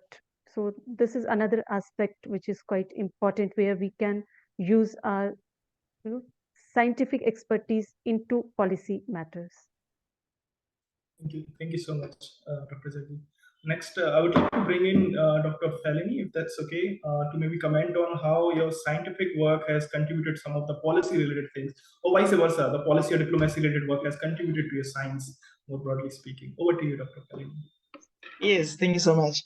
So how did science policy contribute to my work? It contributed by ensuring that whatever we are doing in the lab, which is a lab scale, can be upscaled to produce technologies that can be utilized in companies. And of course, by ensuring that we create jobs, which is part of our policies. So I think the science diplomacy has shaped me into not only look into what we do in the lab, but also try to promote our science in engaged scholarship, meaning we can communicate with our communities based on what they need. For example, we have issues on water. So what do they need in the community, so that we can try and develop and upscale a technique that would solve water issues that we are having, that can solve the climate change issues, and also the issue of energy or electricity. So it had shaped me to look into the aspects that could find solution for not only in South Africa, but worldwide. Thank you so much for sharing those insights. If Dr. Shrestha or Dr. Srinivas would like to comment on that, please do. Any one of you, both of you. I don't have much to comment on that, because basically I've been all along from a policy making, and I don't have background in science. So my experience is more on academic and then policy making. But I do understand the importance of the question. Like it is possible at a different level that may not be at a junior level, but at a different level that people get very sharp insights from the science they do, which can contribute to policy, or the policy work which they do can contribute to science. One good example of that I would immediately suggest or immediately think of is Professor Ashok Parsardi, who was a professor at science policy at CSSP JNU. He was also associated with many science endeavors, initiatives in India in early 70s to till late 90s. If you read his book, unfortunately, I think it is not available now, Technology at the Core, where he talks about, as a person who is trained in science, I mean, he was trained in, I think, radio astrophysics at University of Cambridge. He worked with the then Prime Minister Mrs. Gandhi on various things, like how India can bring in electronics revolution to the country, on a couple of other emerging technologies, and what India can do, and also how India can contribute to the global policy making, global science initiatives, including some environmental negotiations. In particular, we have published a case study by him in RA's website. It is available. It is on how India got access to the silicon technology and then established a company called Semiconductor Complex when India was keen to do something on electronics, not to we left behind in the electronics race, microelectronics race, that was pertains to late 70s and early 80s. Unfortunately, after that, what happened is a different story still together.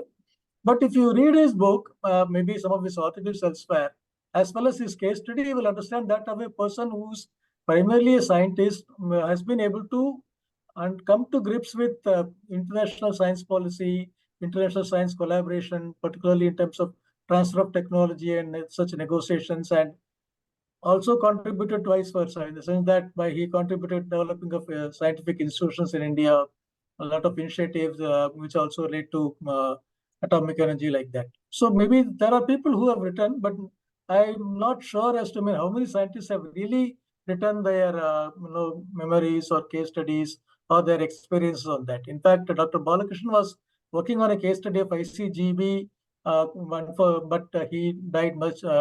It was taking good shape, but he died, so I really don't know what would happen to that. But there are good examples. Maybe if you can dig around, we may be able to find where scientists have contributed to the international science endeavors like that. Thank you.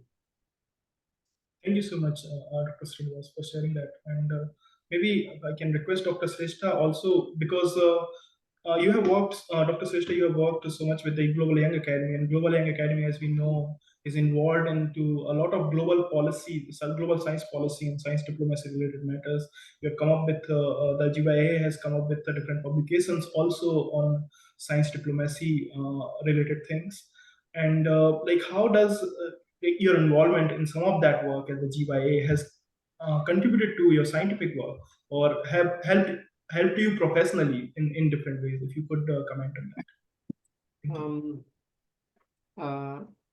Thank you, Suresh. So I had an opportunity to involve into two documents, to publish two documents, that is the International Assessment on Biodiversity and Sustainable Use of Wild Species. And that was the collaboration that I had beyond, purely scientific work, but that is more like the policy related work that I was involved. And based on my experience, that has helped me tremendously to build my career, not only in terms of increasing the high quality or high impacted journal article, but also to broaden my worldview, to interact with the multidisciplinary team of scientists, and to find a very basic or the fundamental issues in which we all agree together. The issues, for example, like open science, or the issues open data, and the science diplomacy also, so basically that has helped me to broaden my worldview and to look the science in a different way. What I mean that is to how we can make research more impactful, particularly for making decisions. And also, that has helped me to broaden my network. And as you mentioned, I have been involved with the Global Young Academy, and the collaborations and partnership that has transcend beyond the Global Young Academy. Now, we are conducting joint research projects together, and also, writing paper together, and also, try to supervise student together. So, in a particular, in a practical term, those are the, outcome that I have had with my involvement in this, science diplomacy effort, I would say, or science policy effort, I would say. Thank you so much, Dr. Srestha, for sharing this. And I think it is especially important for a lot of early career researchers who are trying to find their way and try to understand the importance maybe of science diplomacy in their own work or science policy in their own work. So thank you so much for sharing this. I think now we have a hand raised by Ananya from the INYAS office. Ananya, please go ahead and ask your question. Thank you so much, Suresh sir, for recognizing me. Thank you to all the speakers for such an insightful and multidimensional talk. So, my question is an open question to all the speakers right here, and this question comes from the context that the South Asian countries have a rich biodiversity, and also South Africa is a mixture of a Mediterranean and subtropical climate. Now, given the fact that SDG, the Sustainable Development Goals, have already mentioned goals such as climate action, life below water, and life on land. So, what are the major environmental conservation, science diplomacy challenges faced by the developing countries? And how can the coordinated efforts be implemented to address this challenge in the field of climate change and conservation? Thank you so much, Ananya, for your question. If any of the panelists would like to comment on that, it would be great. It's open to all panelists, so anyone can comment.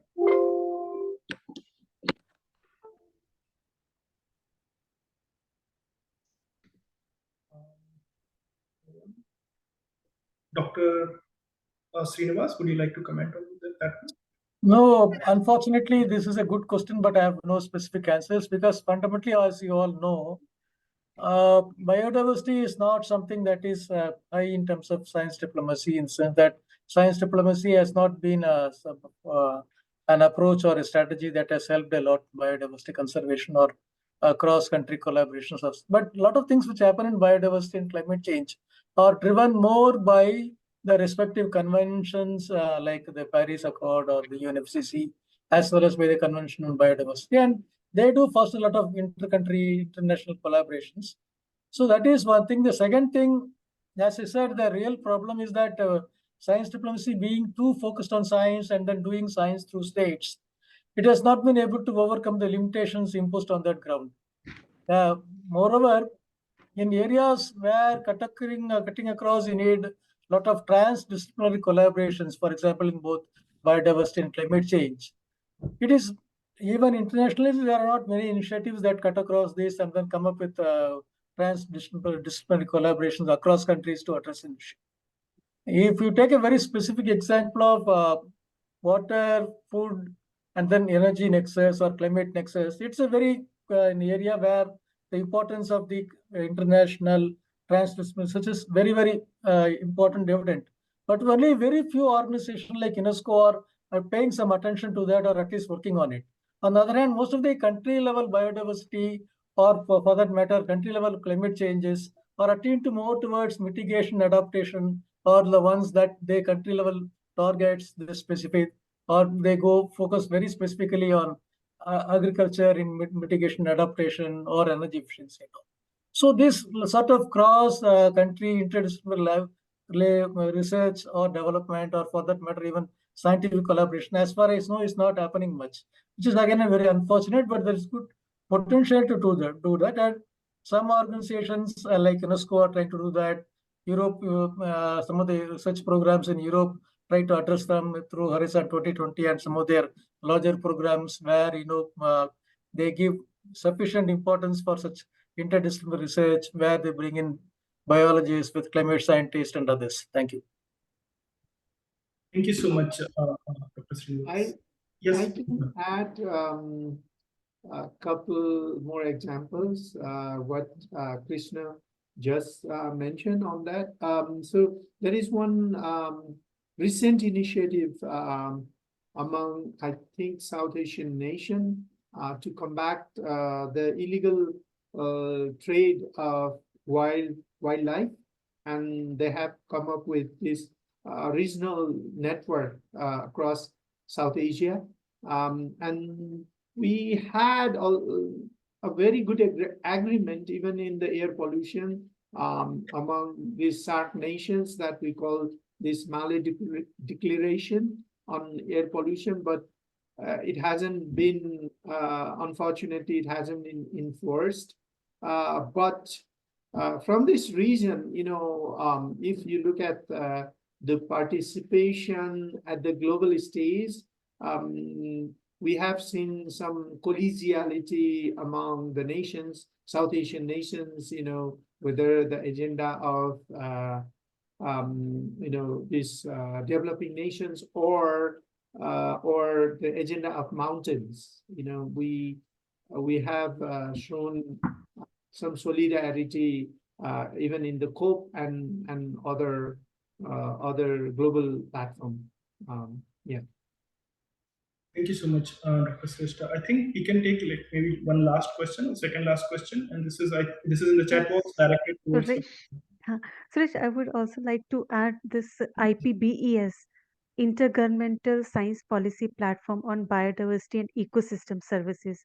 So as such, I do not have any particular example, but it is this IPBES, it is an independent intergovernmental body which is established to strengthen this science policy interface for biodiversity and ecosystem services. So one can go to this IPBES website, and I'm sure there will be enough information available related to these such kind of international collaborations with respect to biodiversity. Thank you so much, Dr. Zaki. And if you could just stay there for a moment. So there's a question for you that says, ask you about your transition from being an academic scientist to moving to science diplomacy, and what are the challenges there. So could you please answer that? So I would say in my case, that transition was not that abrupt because it wasn't directly from research to science diplomacy. So it was like from research to academia, academia to communication, and then from communication to science diplomacy. So it was a very subtle kind of transition. So in case of like research, I got that that wisdom of evidence-based what I should say, evidence-based knowledge, that how to have that kind of idea, and then followed by academia, and then in a communication institute I got to write a few popular science articles also. So they are also grasping the content, and there it was not only botany or biology, it was all SNT related research. So converting that information in a popular science format, so that transition was a kind of smooth, but there were definitely certain challenges. If I talk with respect to the digest which I am handling, that the science diplomacy concept was already there, like international collaborations were already existing, but this term, when it was coined in 2010, and then later on, so if we look at the research, ongoing research in the field of science diplomacy, that is quite limited.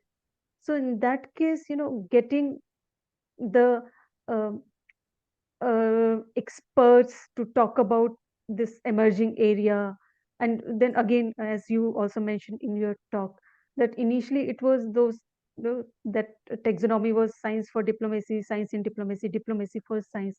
But now looking at the national interest, like, so that concept is also changing, it is continuously evolving. And now this science diplomacy term is like an umbrella term under which so many further, like this innovation diplomacy, uh, ocean diplomacy, space diplomacy, so many things are coming up. So that part is a bit, and then this is about related to digest. But if we talk about on a broader scale, so mostly science diplomacy is taken as like it is always taken it in a positive sense, although it is positive. But when we talk about this Russia Ukraine incident, so there, even though we wanted or we did not want, but it definitely impacted the science in almost all over the world, especially in Russia and Ukraine it did impact, but in Europe and USA also it did impact. So science diplomacy overall, it has a lot of challenges, and we are still trying to strengthen and to make changes so that in future, in case of again COVID-19, there was the developed countries were hoarding the vaccines while the underdeveloped countries did not have that access to vaccines. So these there are still various challenges to science diplomacy. But if I talk about as my career trajectory, so there were not that many challenges. So it was a kind of step-by-step transition. Thank you. Thank you so much, Dr. Vicky, for that answer, and also bringing out and touching upon the competitive and conflict side of science diplomacy. The science diplomacy is not always about nice things, all the good scientists coming together and trying to do good for the world, but there is also a lot of national interest, a lot of conflict and competition among countries involved in the science diplomacy practice as well. So thank you so much for bringing that out, and I hope there would be some discussion in the breakout session and some of those aspects as well. So maybe before ending the session, I would like to ask a last question to Dr. Fellini. Dr. Fellini, you have worked on a number of technology-related areas which have applications on energy, climate change, and health-related things. Could you, and what we also know that in many countries of the global south, that we have this complementarities of resources, right? There are some countries are rich in certain resources, other countries have other resources, and so on. So maybe within Africa or maybe with other countries in the global south, how do you think we can work on those complementarities and try to connect our resources and connect our people in a better way, so we can jointly work in developing certain technologies which could be useful for many of the priorities of the global south? If you would like to comment on that. Thank you so much for that question. So in our institution, we have what we call internationalization drive. So what we do is we team up and focus on developing collaboration with African countries, because in African countries, we have similar issues.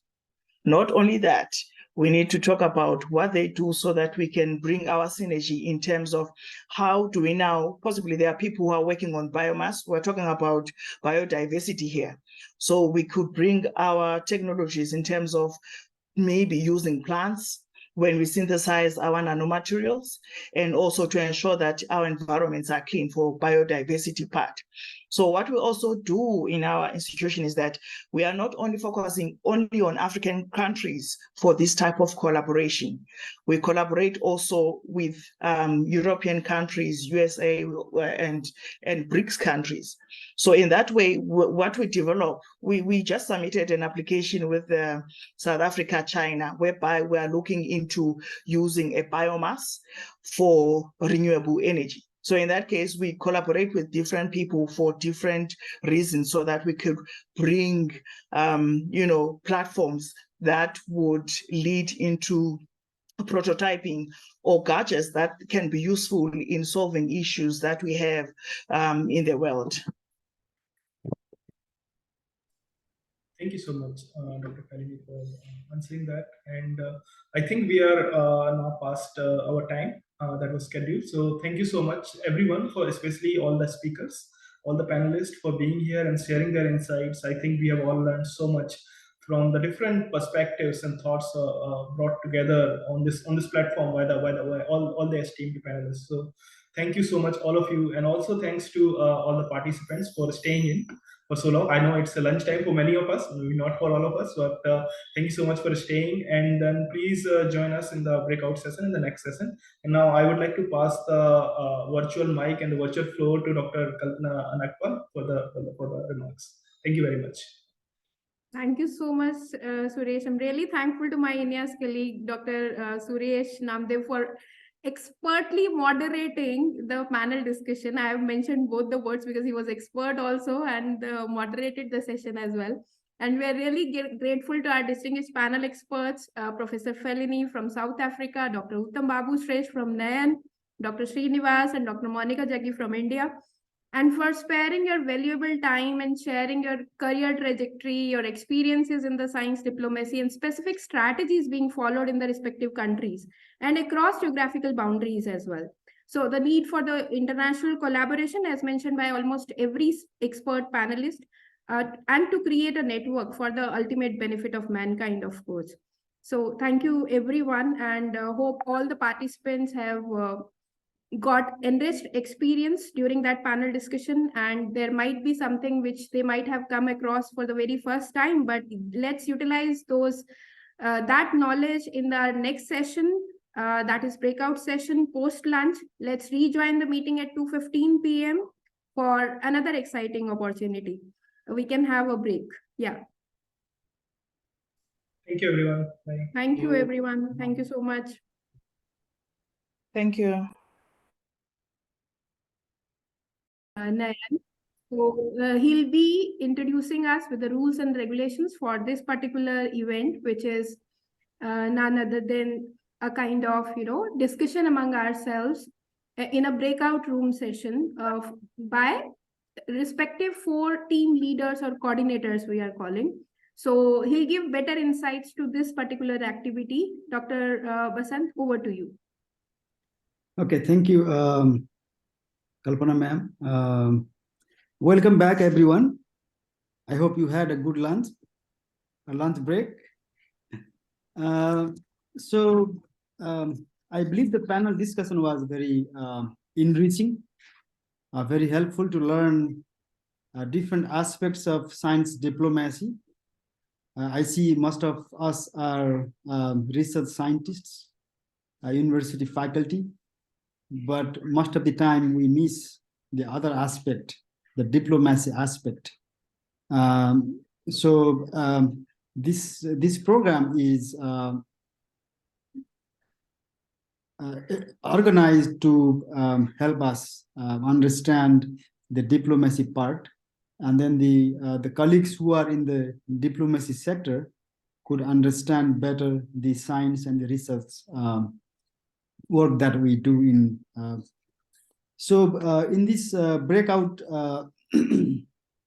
group discussion, what we would like to do is, so we have created 4 different groups, and we have randomly selected the group leaders or the coordinators who will be facilitating the group discussion. In group 1, we have 18 members. I'm not quite sure if all of the members are present here. And the group coordinator for this group is Ravneet Kaur. She's from Punjab University, Chandigarh, India. So she will be coordinating this group. And in group 2, team 2, we also have 18 members. And Natisa Dukhi from Human Resource Research Council, I believe from South Africa, she will be coordinating this group. In group 3, we have 16 members, and Sailendra Sakya from Kathmandu University and member of National Young Academy of Nepal will coordinate this group. And finally, in group 4, we have 19 members, and Arun Jugran will coordinate this group. And Arun is from GB Pant National Institute of Himalayan Environment, India. The group, so there is a little bit more responsibility for the group coordinators. I think you all have assigned to a different links, Google Meet links, I believe. So you will all join your respective groups and write down the important points that you have learned during the panel discussion on the Google Slides. And then you can do your internal discussion within your group. So after you are done with your discussion, we all come back to same group, and then learn from each other. So group coordinator is supposed to facilitate the group discussion, make sure everyone is participating in the discussion, and then compile the points that everyone writes on the Google Slides. And after when you are done with the discussion, and when we all come back to the same group, then maybe in a 3 to 5 minute summarize your points to all of us, so that we can learn from each other. And so that will be good enough for today's program. But what we are expecting from each of you or each of the groups is a short report, maybe a 1 or 2 page report summarizing your points that you present today later on, and send that report to Dr. Kalpana or Ananya maybe by Monday, so that we can highlight your work, the contribution of your group's work. And I think we are going to put that information in the website of this project. So that are the basic rules or the activities for this group discussion. Dr. Kalpana, do you have anything to say, or did I miss anything? Sir, just one thing I just wish to add to whatever you have said. The exact timing by which they'll be joining once they have an inter-meeting discussion, because intra-meeting, right? Within their team, they'll be discussing, of course, for how much duration you expect them to discuss, and by what time exactly they'll come out from that breakout room and join the main meeting. I think based on our schedule, the groups can have 1 hour. Yes. That should be enough. Yes. 1 hour time. So this is 14:28 Indian time, and Yeah. we can meet again at 13:30. Yeah. 15:30. So 3 o'clock, 3.5. Yes. Yeah. Yes. Exactly 1 hour from as of now, so that whatever you're, and one by one we shall be visiting each and every team, so that if you need any kind of support technically, we can be there to help you out. And whatever you are discussing, the link for noting down the same have been shared in the chat box. I would request every team coordinator to please pass on the same during the breakout room as well. And the breakout room coordinator, please turn on your recording individually, because that can be done by the coordinator. Ananya, am I right? Yes, We ma'am. should not miss out that aspect. The recording should be there, so that will be a kind of, supporting document for you also, for further, reporting down, making a kind of report, because for certification and all that, this is it is actually mandatory for everyone to be present here and actively participate in the discussion. Of course, you'll learn the concept by mutually, or you can say peer discussion. And while making the groups, I'm mentioning this once again, that we have taken into consideration that not only the postgraduate students or scholars, the PhD scholars, the postdoctoral students, and as well as the faculty members or scientists, every team member have every type of people over there as a science professional. Other than that, the gender balancing has also been tried to be taken care of. And across boundaries, we tried that in each and every team, it's not only like a single country which is being representative, but rather a mix of different cultures, right? So we tried our level best to make fruitful teams, and let's hope for better learning experiences also by discussing among themselves. And what were the key points that you learned during the daytime? Another thing is, in the chat box, there is a link which has been shared as recommended by Dr. Basant Giri, which has to be understood by each and every one of us in thorough detail, and that would be very helpful document for whenever you are preparing any kind of document for submission further. And even after, see, as of now, the Google Slides are there, the link are there with you, so you can note down those points by the end of today.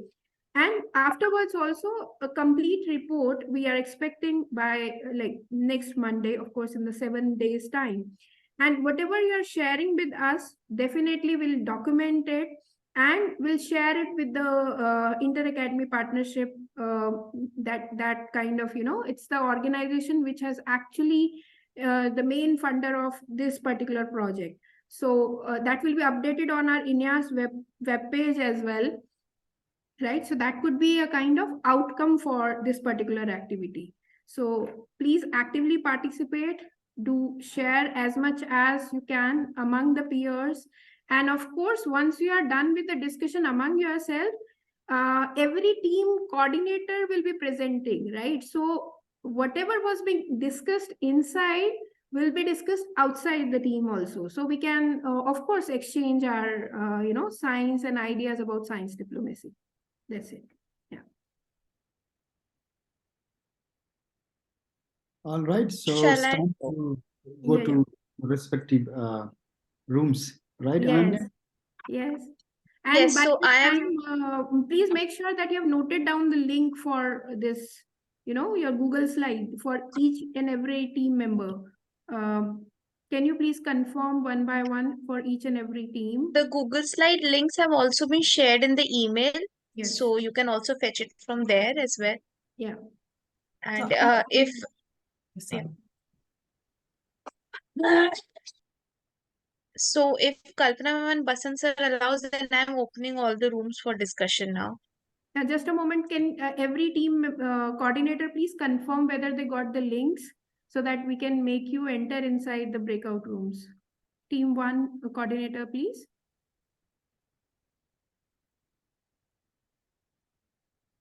Hi, Dr. Nagpal. Yes, I got the email regarding the Google Slides. Yeah. So I was just wondering, like, you will share the link for the different rooms, or it will be automatically diverted to the We different. will divert you to the existing rooms. All right. Thank Yeah. you. Yeah. Team 2, Natisha. Yes, everything's fine, Kalpana. Okay. Thank Thank you you. so much. Yeah. Team 3, Dr. Shailendra. He'll be writing in the chat box.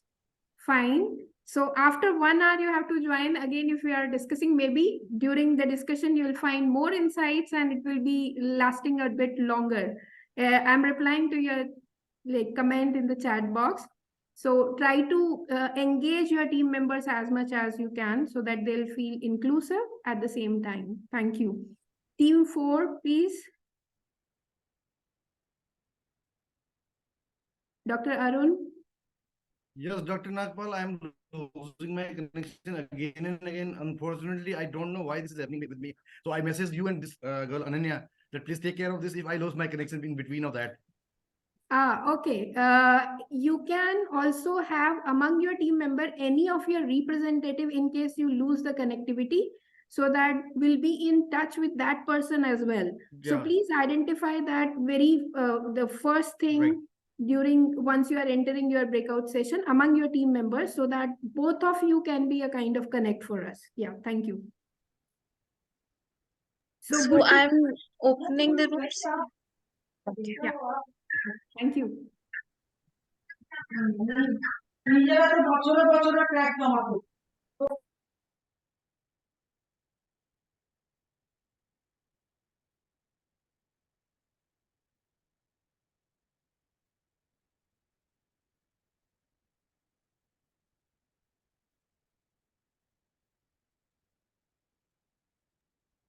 So ma'am, there are few participants here in the main group, like the main group here. They haven't, I guess, not joined by the same email ID. So I'll just assign them the rooms randomly, I think. Right. Please do that, because in one of the team, like I can see only 3 participants, even one other than the team member, like team leader, team 3. It is showing Lalit Kumar did not join, but here I can see him as a participant. Lalit Kumar Mainway, something. He might have received the invite that join the breakout room, so he has to click on that. So Okay. Poonam Devi and Lalit Kumar, they have to join the meeting link by clicking on the invite visible on their Zoom screen only. Also, Brajesh Kumar also needs to do that.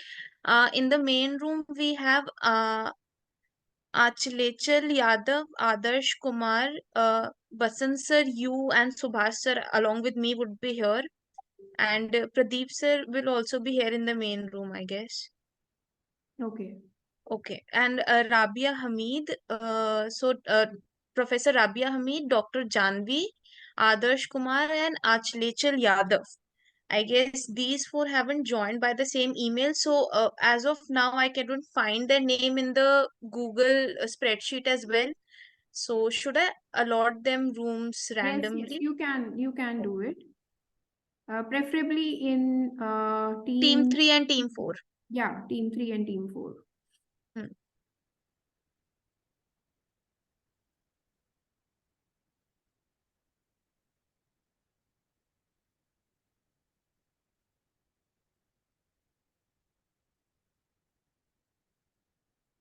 Team 1.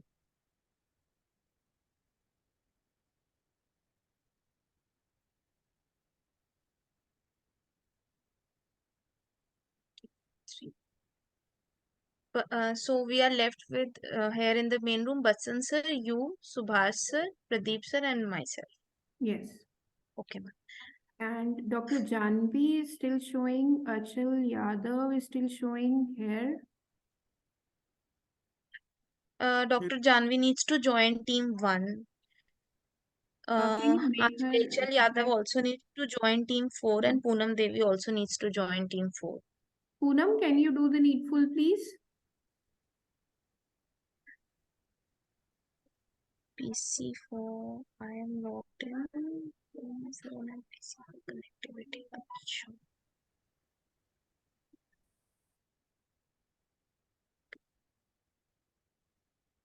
Okay, so Janvi Manhans is in Team 3, and she has joined by 2 devices, so I'll remove her from Team 1. Okay. Poonam, she has joined from Italy, I think. Poonam, hope everything is all right at your end. It's been a long time we met, but in this meeting, can you please join that room, please? Team 4. Is it possible for you to do that?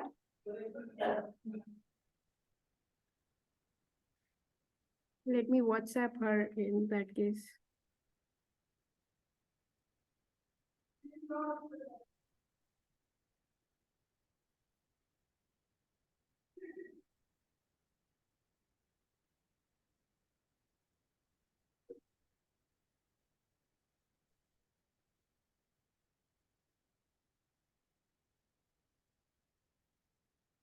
Ma'am, I request you if you can go to the respective room. I'm like you can switch rooms. You are the co-host. You can do so. You can move to each room and just inform them that only 5 to 7 people have joined, not 18, 17. I guess they haven't, others have not joined. So, ma'am, if you can go and do that. Yeah, I'll be doing I was just confirming for Poonam. Poonam, are you able to hear me?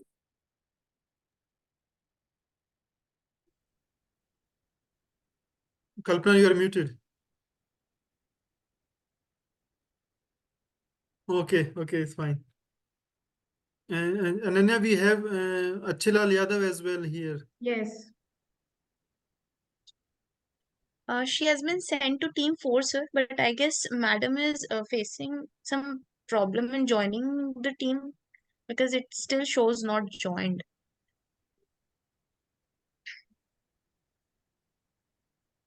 Poonam just confirmed that she'll be joining very soon the Team 4. She's trying to do it. And for Achal, do you have any contact recording? Okay, yeah. So from Team 2, yeah.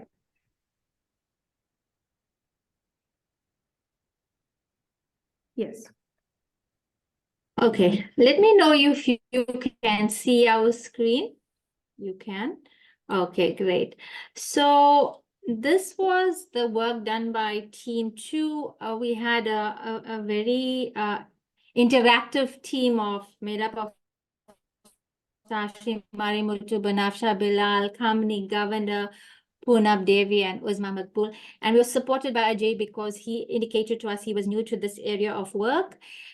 We did have with us Asif and Brajesh, but they were unable to connect. And so they, remained quiet throughout the session. From those who participated, we had an interesting discussion. It was very fruitful. Things were coming out, flowing very greatly. We found that, the first few points was speaking to everything that everyone had said. One of the questions I posed to the participants to urge them to participate was, what is working in your country right now? And is there anything that is of significance that you could share? And what do you think is not working? And what could, be disruptive to us in terms of science diplomacy 5 years from now? And so it was great to hear from the participants indicating that obviously there's a greater need of networking as well as collaboration with the other young science academies. It takes a lot to bring us together at times, and this is one opportunity that we can see it works, and we need to build and capitalize on such opportunities and take them forward. Another point of discussion was about diversity, and that we are all, from this morning session, we saw diversity present in the form of the fact that all of us come from diverse fields of research and academia.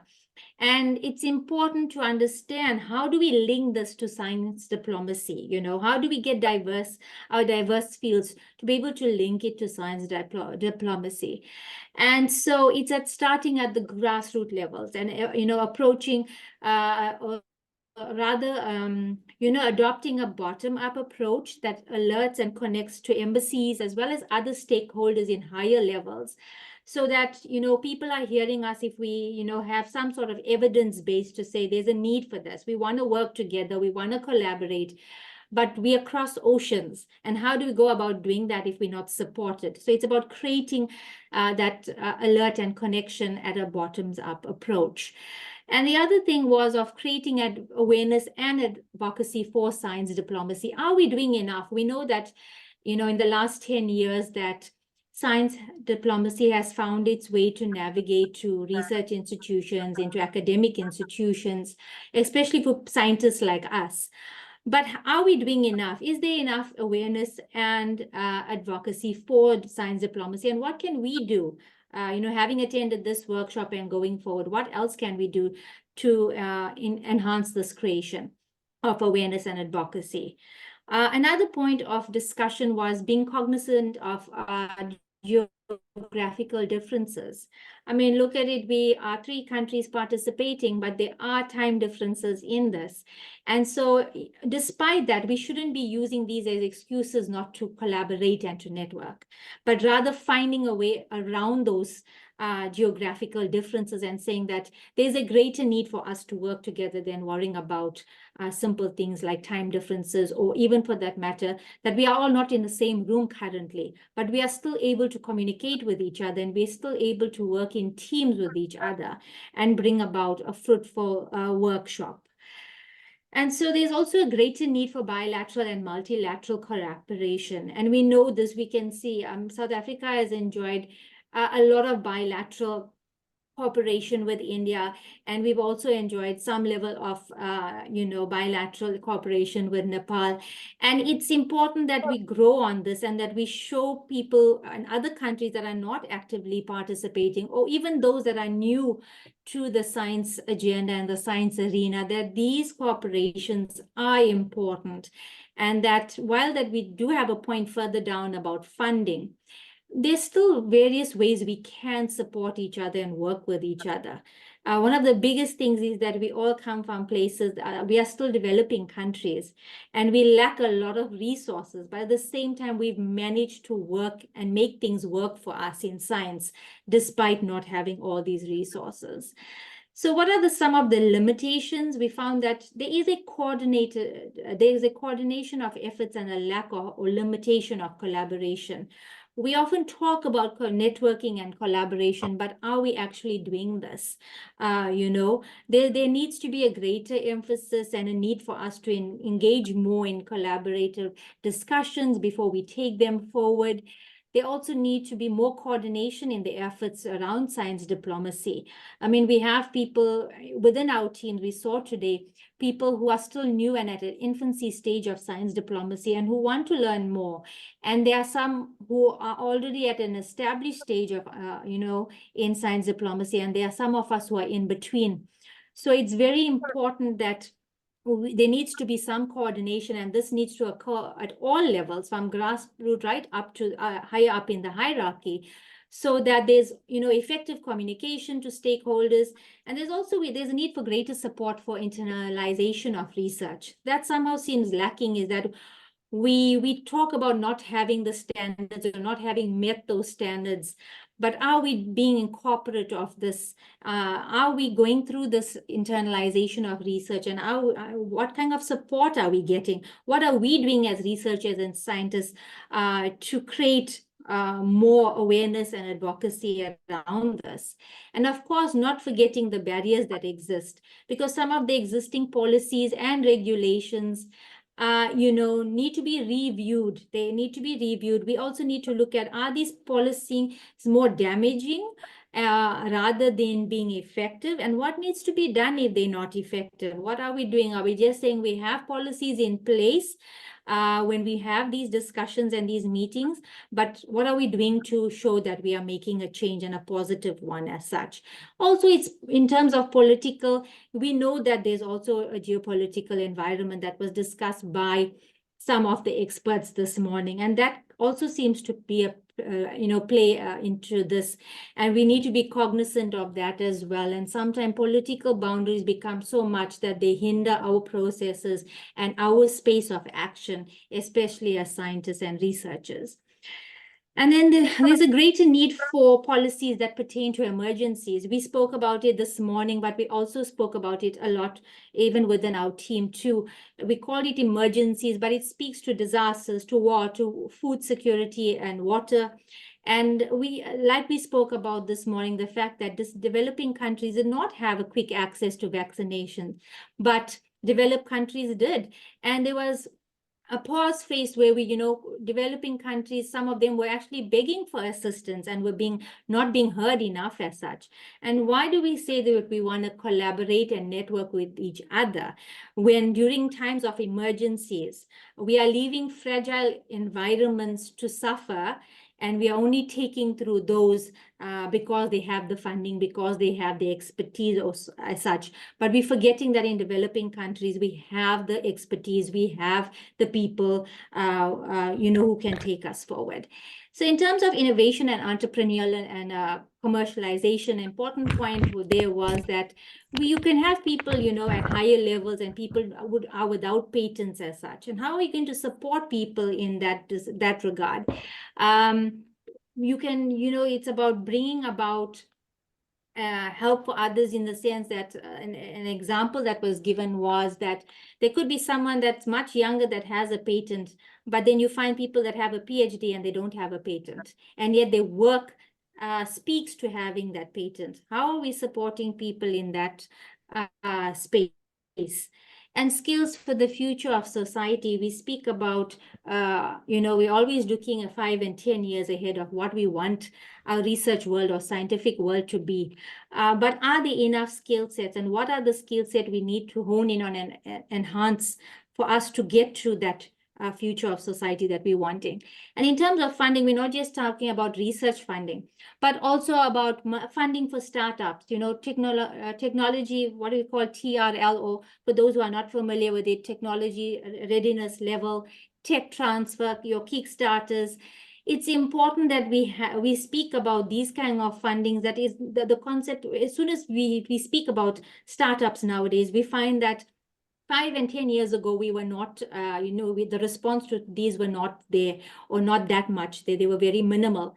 But right now we can see there's a greater need for it. And I mean, we see this at the BRICS Young Academy, where India and South Africa play big and vital roles there. We see emerging researchers coming to the forefront and having these concepts and this innovation. But sadly, there's not enough to support them going forward. And these ideas stall at that point, and people and the expertise that they possess around this goes unheard of and unseen later on. There also needs to be advocates such as ambassadors. There needs to be ambassadors for this, to highlight the need for such funding. And we must be cognizant of the fact of gender equity to play a vital role. We heard it this morning around STEM, is that the gender equity there is prominent, and even in science diplomacy, this is important. We can't always have, men speaking up for our needs as for those of us who identify as women. We can see the change that is happening, not just in South Africa, India, and Nepal, but other developing countries as well. The last decade has brought about change where there's been more, encouragement around women scientists, women researchers, women in STEM. And so that plays a vital role in science diplomacy as well. And then we brought up the discussion on artificial intelligence or AI, and we were not sure of what to word it, and we thought for now we put it as preparedness, which we thought was a better way of saying it. That AI is, fast becoming very popular in the research and scientific space. And what is it? Is it, we've grasped around AI integration, AI preparedness. What is it? And we chose preparedness is because of the fact that it prepares us. It needs to prepare us irrespective of what level we are at and how we work through. You have policies supporting this. If you have policies that are in place for AI preparedness, it helps us with dealing with networking, with collaboration, with diversity, various other points that we spoke to earlier. And so there needs to be greater, grasp of AI preparedness and policies around that support that need for scientists, for researchers, and even for people out of that space as well as we move into that space of science diplomacy. So these were some of the points that we spoke to. I hope I've captured it properly for my team. I like the discussions that went on in there, and I think this makes for a good way moving forward and something that can even be written up as a paper. Thank you. Thank you so much, Natisha. It was a better insight touching upon each and every part. If I recall the SDGs, right? So almost it is covering every sector of it, almost IoT, AI. At the same time, we talked about intellectual property rights as well, highlighting to support those who actually, they need support at the level they are doing kind of research, maybe at very grassroots level, not even after PhD, they are not producing patent, but at the same time, a school kid is also doing, massive change in his life and to the technology and contributing towards science at the same time. So really appreciable. Well done, team 2. May I invite team 1 for your points, please? Thank you. Yes.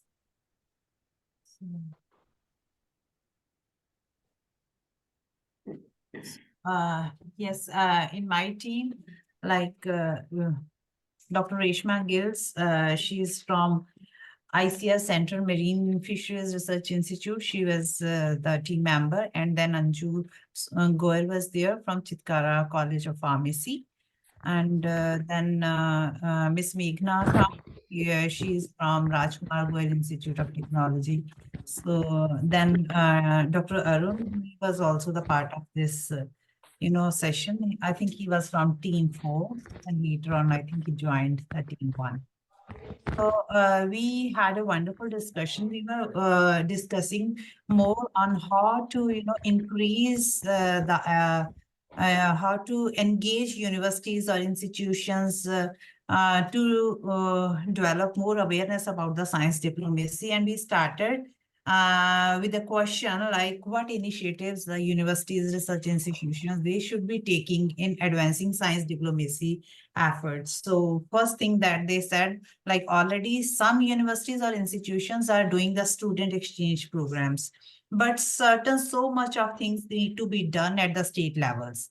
There is so much of awareness when we are talking about to the central universities or to the IITs or to the higher institutions. But when we are going back to the state universities or we can even see the deemed universities, so there is still lots of work need to be done to encourage the involvement of the other institutions, or the international collaboration should be developed in those things. And there is one more thing that the universities who are already working on certain things, they can collaborate with the people on the ground level, and then they can make better decisions and then give these recommendations to the policy makers, which can further help in developing the collaborations.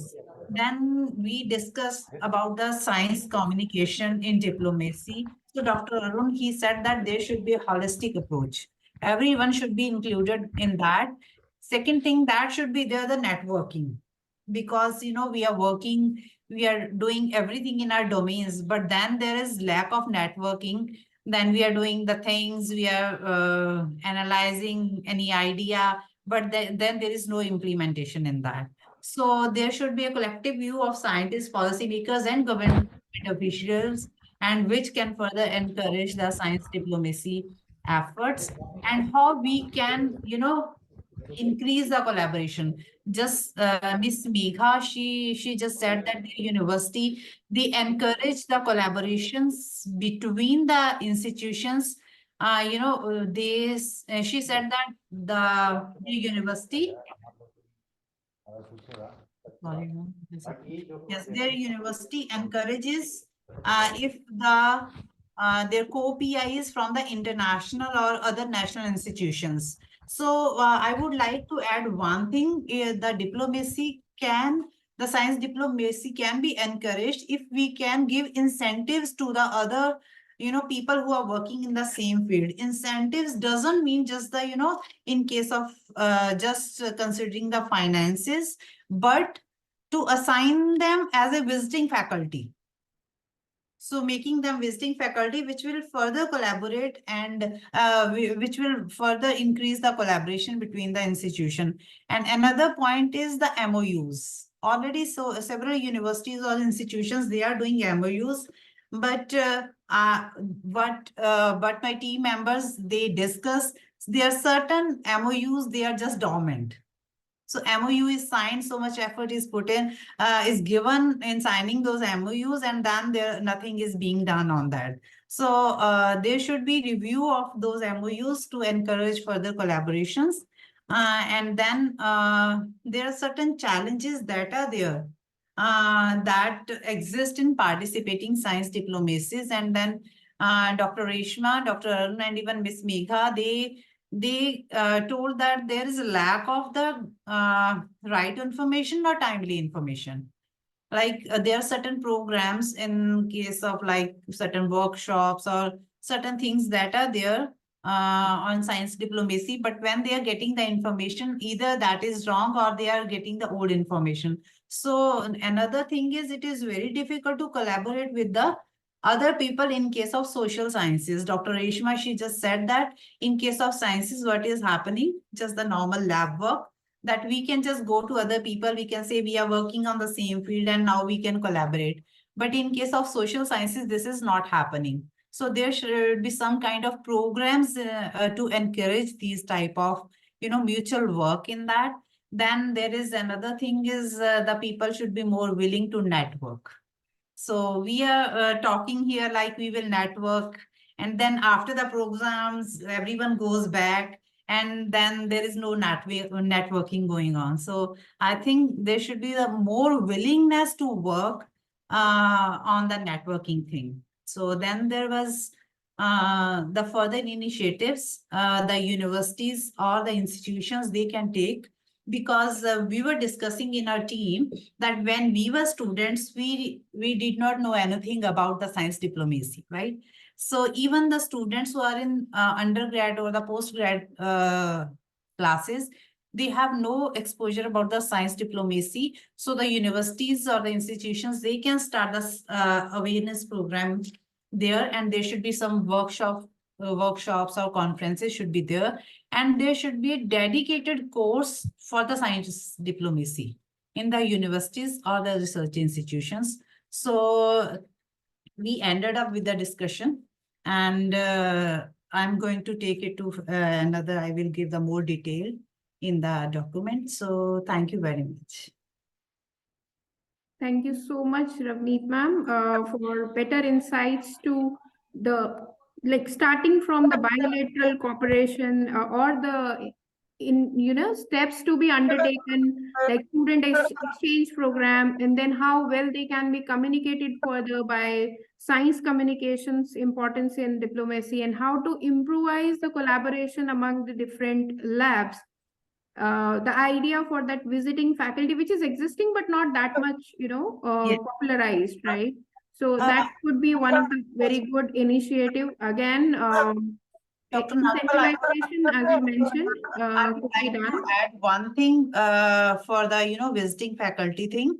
When we are seeing the broader prospect, like yes, certain universities are doing it. But when we go in depth, because I had been a student of state university as well, central universities and good institutions, they are doing very well. But when you are going to the state university, nothing is happening there.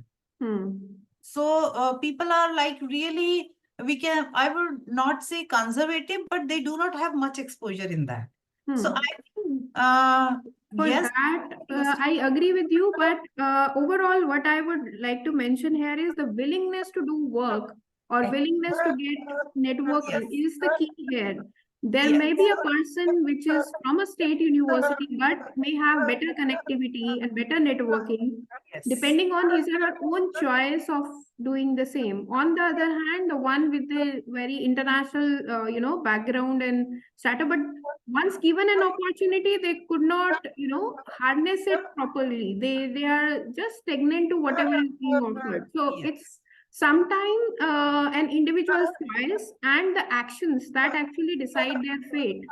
Even not only in academia, but it happens mostly in industry also. What I have discussed with people. So it's more towards like choice. Again, one point that was being mentioned by your group, that the information is either lacking or it is reaching to you at very later stage. So for that, I think the networking in terms of social media, it is playing a very vital role. I would suggest everyone present here to please follow such groups on Twitter, on Facebook, or there are so many platforms, right? So the head of those institutions are actually doing things for very nice initiatives being taken by the government, right? And they very well mentioned the deadline for the same. And in India, in most of the cases, the deadline got extended, say by like half a week or 1 week or 15 days. So I would rather say for you to stay in connect with such and utilize that social media platform in that case, and only follow those web pages or websites which you find are relevant, and don't follow something which is like fake. Okay, so that obviously may give you a wrong information. Rather, the directors of so many institutions, they are on Twitter and they keep on posting about the different initiatives of the government, like SERB schemes, the power scheme and all for women scientists. There are so many schemes, endless, right? You just visit those websites, it's just a click away, I would rather say. So getting an errored information at this era is not acceptable at all, right? So we can further get it verified by contacting to the person in person also, like, or telephonically also. We are not that much away. So I think how to increase the collaboration was very well done point, and you touched upon so many aspects. Very well done, team 2. Thank you, team 1, sorry. Thank you very much. Presented it second place. Thank you. Hello. Yeah. Can we hear Uh, from the team 3? Yeah, Please. yeah. Hello, Kalpana ma'am. Yes. Able to hear me?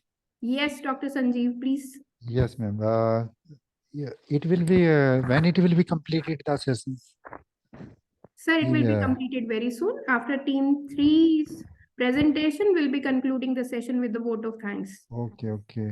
Your voice is doubling voice, ma'am. Maybe check your laptop, ma'am. Okay. Kalpana, ma'am. Okay. Okay. Thank you. Okay, that's nice. Thank you, ma'am. Yeah.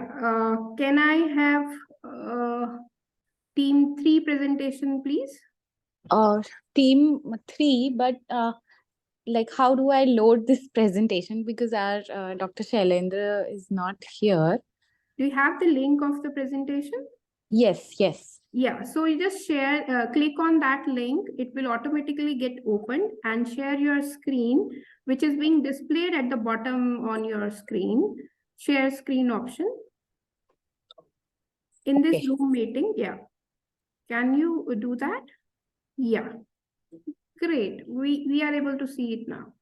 Yeah, thank you. So I'm Dr. Janvi, and our team discussion was led by Dr. Shailendra, who is kind of traveling. So he asked me to just bring out all the points that we discussed. So the key points that we discussed were that how science diplomacy is different from science communication, especially with regards to international collaborations, where science diplomacy needs to work on an international level between countries so that both the countries can benefit from it. And again, it's a matter of policy. So policies need to be in place so that we as individuals and institutions, we can take science diplomacy forward. So the diplomatic channels for sharing scientific ideas leading to our problems being solved as a human race, so they are very important. And but it's not just at the level of the diplomatic channels, but also at the level of institutions, where there needs to be a lot needs to be done so that this information is percolated to the institutional level and the lower down levels, so that these things are actually put into practice and they are not just at the level of the government. So there are some challenges in this. First of all, there is very limited literacy about science diplomacy and what it means. And we don't have a curriculum, or our students at school level or college level, undergraduate level, do not know what it means. So maybe this was a suggestion that this could be included into the curriculum, and there has to be some awareness about it. So because we can utilize these resources only when we have awareness about it, then only we can contribute to it, we can make it better. And then there is also, like, we have science diplomatic channels with the developed countries like US and UK, but not so much with the less developed countries. So we discussed that how is this like about this problem and how this can be tackled. And then regarding this, we discussed about the involvement of finances. Sorry to interrupt you. I can't see your screen now. It was earlier being shared. Anyone else can see? Can you see it now? No, ma'am, it's not visible. No. Oh, just a second. I think it has. No problem. Take your time. It's like has disappeared it from takes my. A few seconds to get loaded. Yeah. Yeah, just give me 2 minutes. Yeah.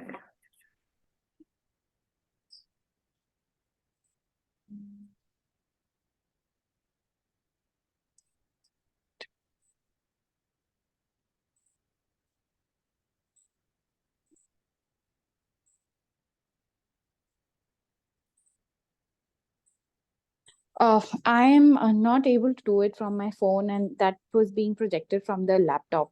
I'll just try it again if it is possible. Yeah, please try once. Yeah.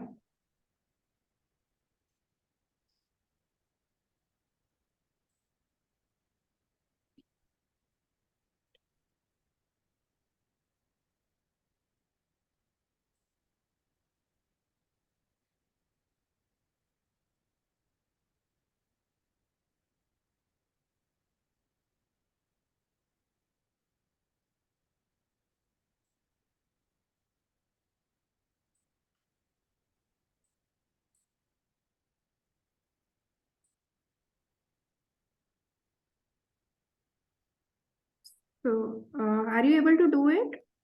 Should I? Yes. Yeah, yeah.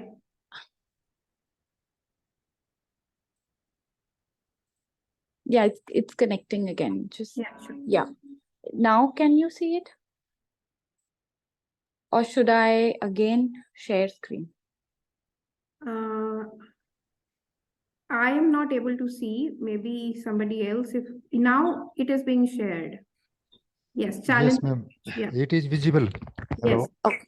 Okay, thank you. Thank you Visible. so much, and sorry for the No interruption. problem. Please continue. Yeah. So we discussed about how the science diplomacy, we are not able to maintain a good science diplomacy channel between less developed countries as compared to the developed countries. And probably that is because of the monetary money involvement, and also like the regulation and guidelines, like group 2 talked about geopolitics and how not like things may not be possible at the level of governments due to politics or other problems.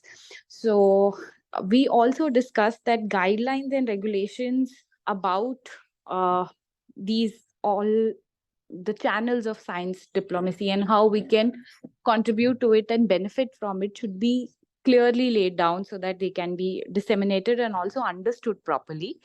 And especially for institutions, like there should be memorandum of understanding, and clearly it should be mentioned that what are the benefits for both the parties, especially in terms of if there are monetary benefits, if there are patent rights involved, or personal visits, online sessions, workshops between the two institutions, and the faculty exchange program, like it was just highlighted in the last presentation.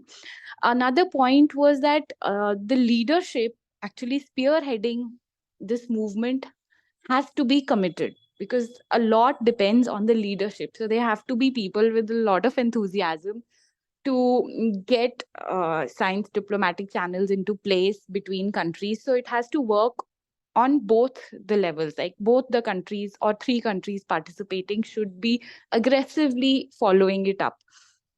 And the funding agency or government agencies, they have to create an environment so that everything can come together. So they have to give a lot of support.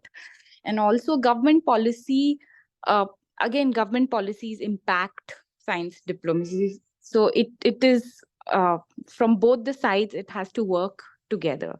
And then we spoke about what are the opportunities, like how can we contribute using science diplomacy. So we discussed about novel technologies which can be shared between countries, between institutions. There can be opportunities for health and medicine, and especially with the example of the vaccine in COVID-19 case, that how it was shared and it was a huge success. Again, because of the current energy and financial uncertainty in the world, these are also areas which can be targeted. And the very important aspect of food security, especially in Southeast Asian countries and the lesser socioeconomic, low socioeconomic countries, and not to forget climate change, because we were talking about space diplomacy, and like so these are resources which are shared among all countries, whether they are high economic countries or low economic countries, poor countries, rich countries. So like all these resources have to be changed, including our climate, so like the oceans and space. And then how do we go about it? Like what can we do at our level. So we discussed that we can have interactions on an individual level or at the level of institutions and find out a common goal or a common problem. And we can look at multidisciplinary teams and network with different people from different backgrounds so that we can have a solution to these common problems which we are facing. And we might not be able to meet, but then we can also use the online platform to interact and come to solutions. And again, the leadership is important. So if we are doing it at an institutional level, then the institutional leadership has to promote it, has to support it. And like somebody said, that there has to be incentive so that we can do it. And communication about this, and open communication, so that we have everything very clearly written and documented, so that like things can smoothly move. So again, the help of the policy makers and government is also required. So it's like all the ingredients coming together for a perfect recipe. So that's all we discussed. And I thank everyone on the team, and also Professor Rabia. Like she also gave a lot of good pointers, like we discussed, and it was very engaging. Thank you. Thank you, Doctor.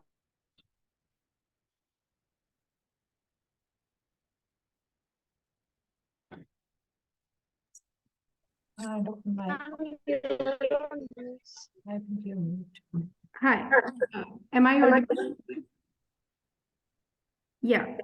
Thank you, Team 3, for such a wonderful presentation. You started with touching upon the concept first, like difference between science diplomacy and communication or policy making.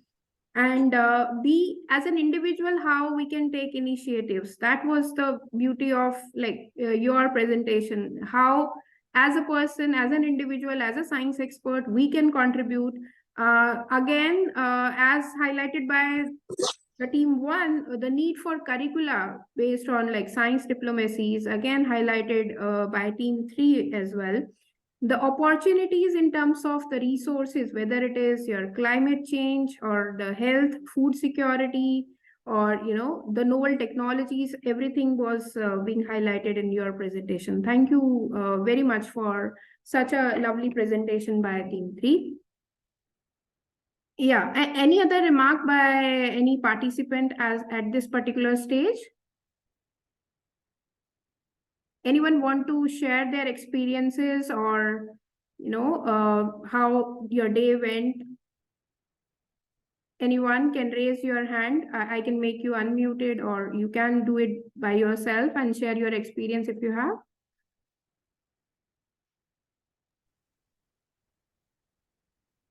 Hi, ma'am. I am Poonam. I would like to share some points. Yeah, please. As we all are discussing about the different cultures, I would like to point out that the things are not as they are shown by developed countries. And in India, when we are in India, we think like, okay, this lab has something very different from us. But in actual, the things are not like this. Because I have 2 experiences of abroad now, and the research is somehow similar, but only the point of view is different. In India, we are more like we want to measure someone's aptitude by the publications, even though the publication is of high impact or no. Here, the culture is different. They are more concerned about the quality of research. Yeah. So one point is this, and another point, collaboration. Yes, you were right that we are just one click away to be in a good collaboration. It is exactly the right thing you have said to me. And yes, we don't know that how much opportunities we have already in India and abroad. We need to be open-minded, and we need to work on it. Like we are thinking about it. It's not enough. We should also take actions upon it. So this is my experience of this journey. And about the session, it was very informative, and I get connected with my community. I'm happy to be part of this discussion. Thank you. Great. I have one thing to add to Dr. Poonam. So yes. you said like the thing that we are doing, you know, the similar kind of thing. The only thing that is being encouraged in the Western country is the collaborations. That is the Yes. base of science diplomacy, right?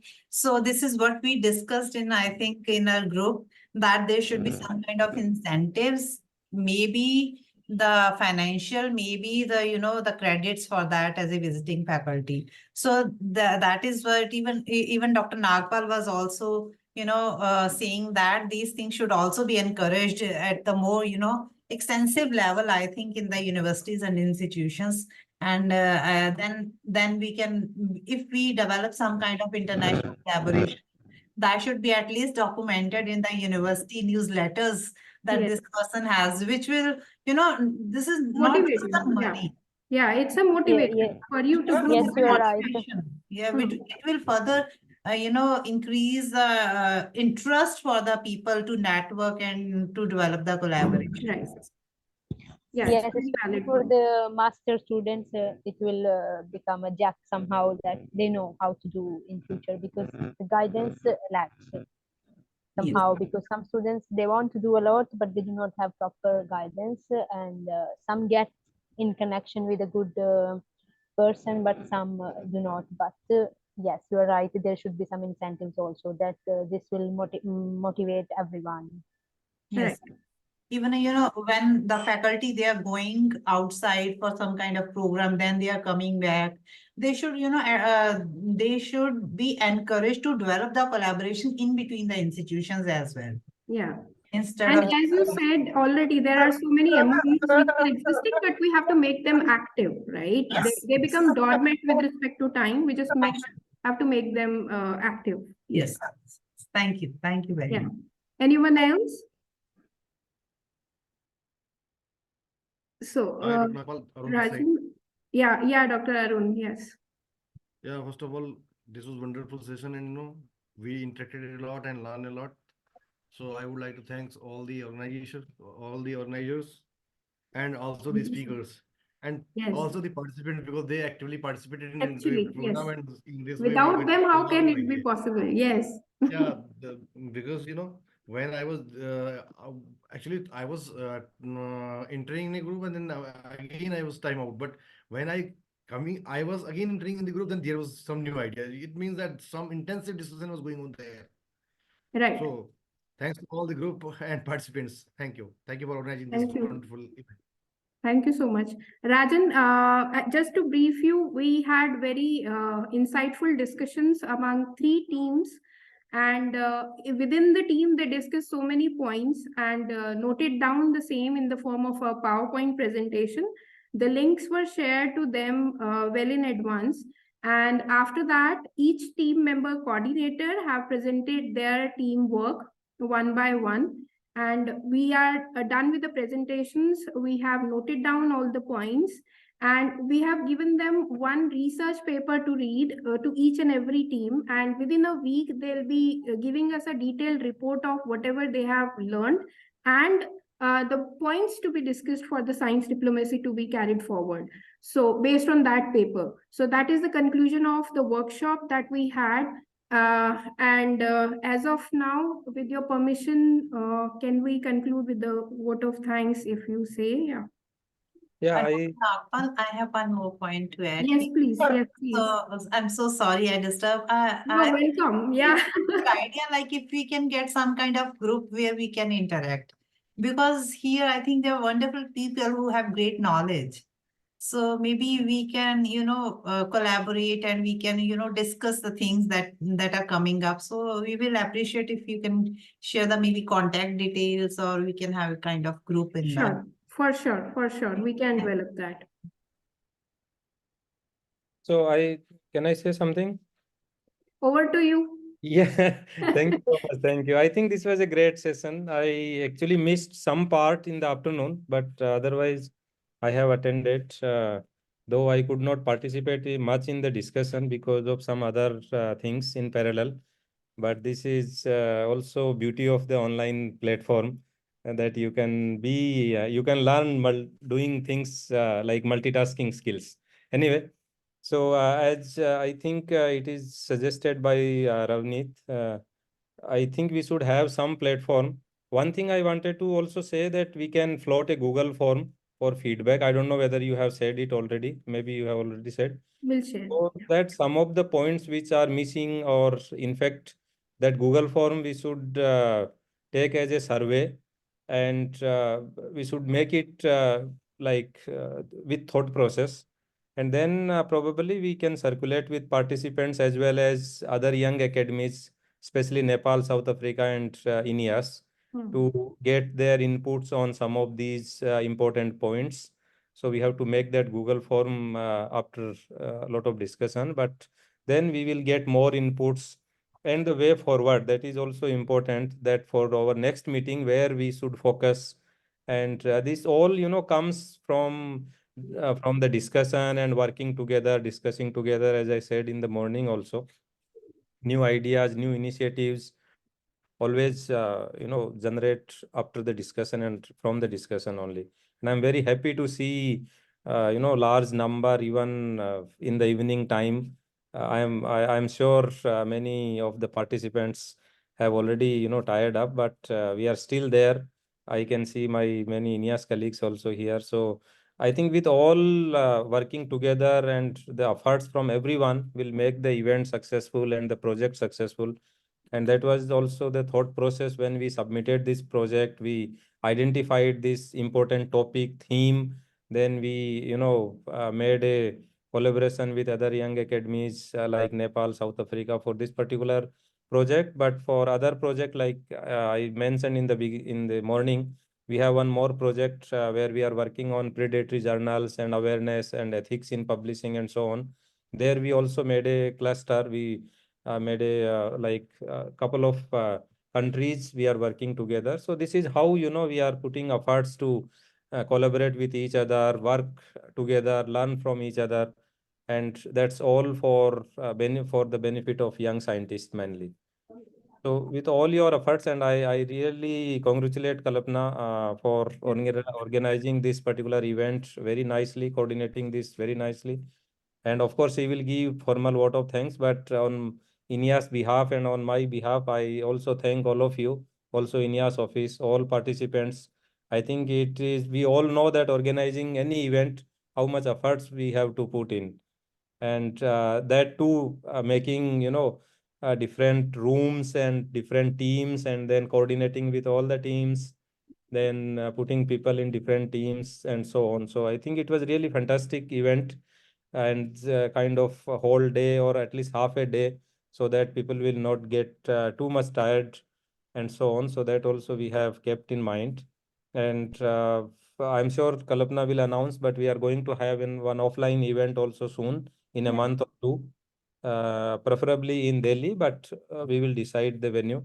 And we would be happy to have you there in that offline event also. So, offline, there is no comparison of offline events when we talk to each other, see each other, and that way we can even learn more, and also can share some of our thoughts and so on.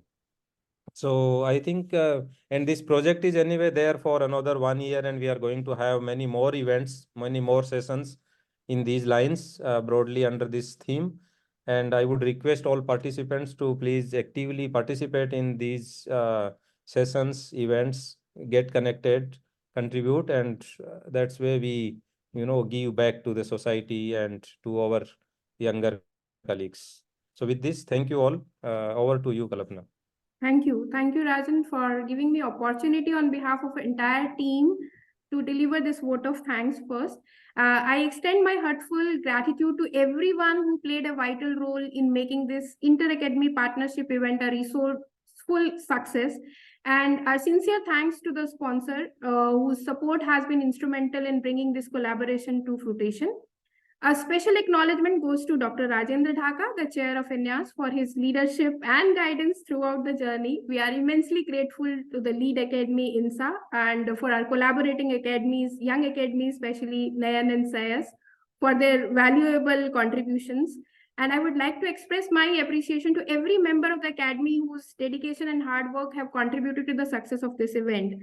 Heartfelt thank to Dr. Pradeep Kumar from SciES for graciously accepting our invitation while we were initiating this impactful project. And of course, Dr. Natisha for being another point of contact from SciES throughout this project. Our gratitude extends to Dr. Narendra Mehra for placing trust in all our efforts during the project submission, carrying it forward, taking funds and everything. And special mention to Ms. Ananya for her valuable support, ensuring the seamless execution at each and every step. A round of applause to Dr. Suresh Namdev for expertly moderating the panel discussion session, and a special commendation to Basant Giri sir for conducting the workshop with utmost fineness.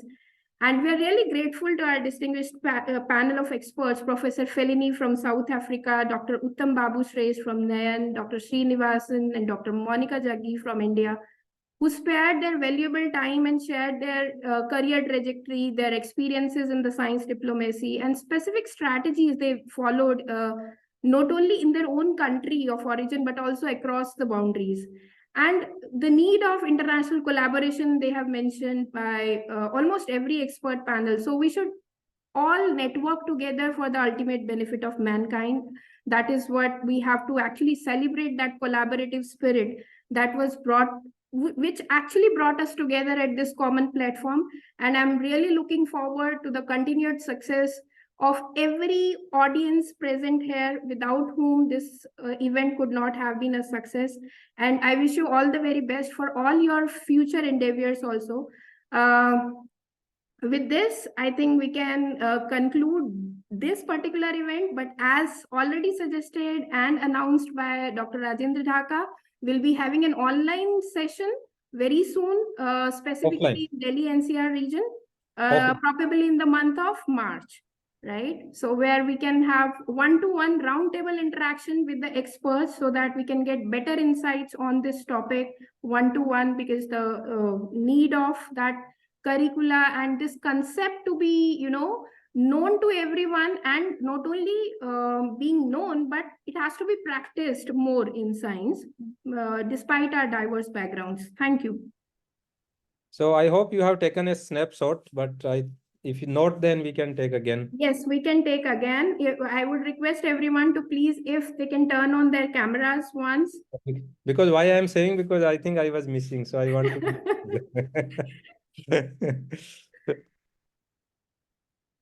Thank you, Pradeep ji. Ananya, are you doing Thank you so much, everyone. It was very nice sessions. I attended the whole day. Okay. Ma'am, I'm here. And you really missed something nice. If you can take the screenshot. Yeah, I'm doing it. Yeah, everyone can switch on camera if it is okay. Yes, sir. Thank you. Thank you so much. Yeah. I think we are done with the screenshot. Thank you, everyone. Great. Yeah. Thank you all. Thank you so much. Thank you. We'll meet again soon. Bye-bye. Bye-bye. Thank you, everyone. Bye-bye. Bye-bye. Bye. Bye, ma'am. Bye-bye.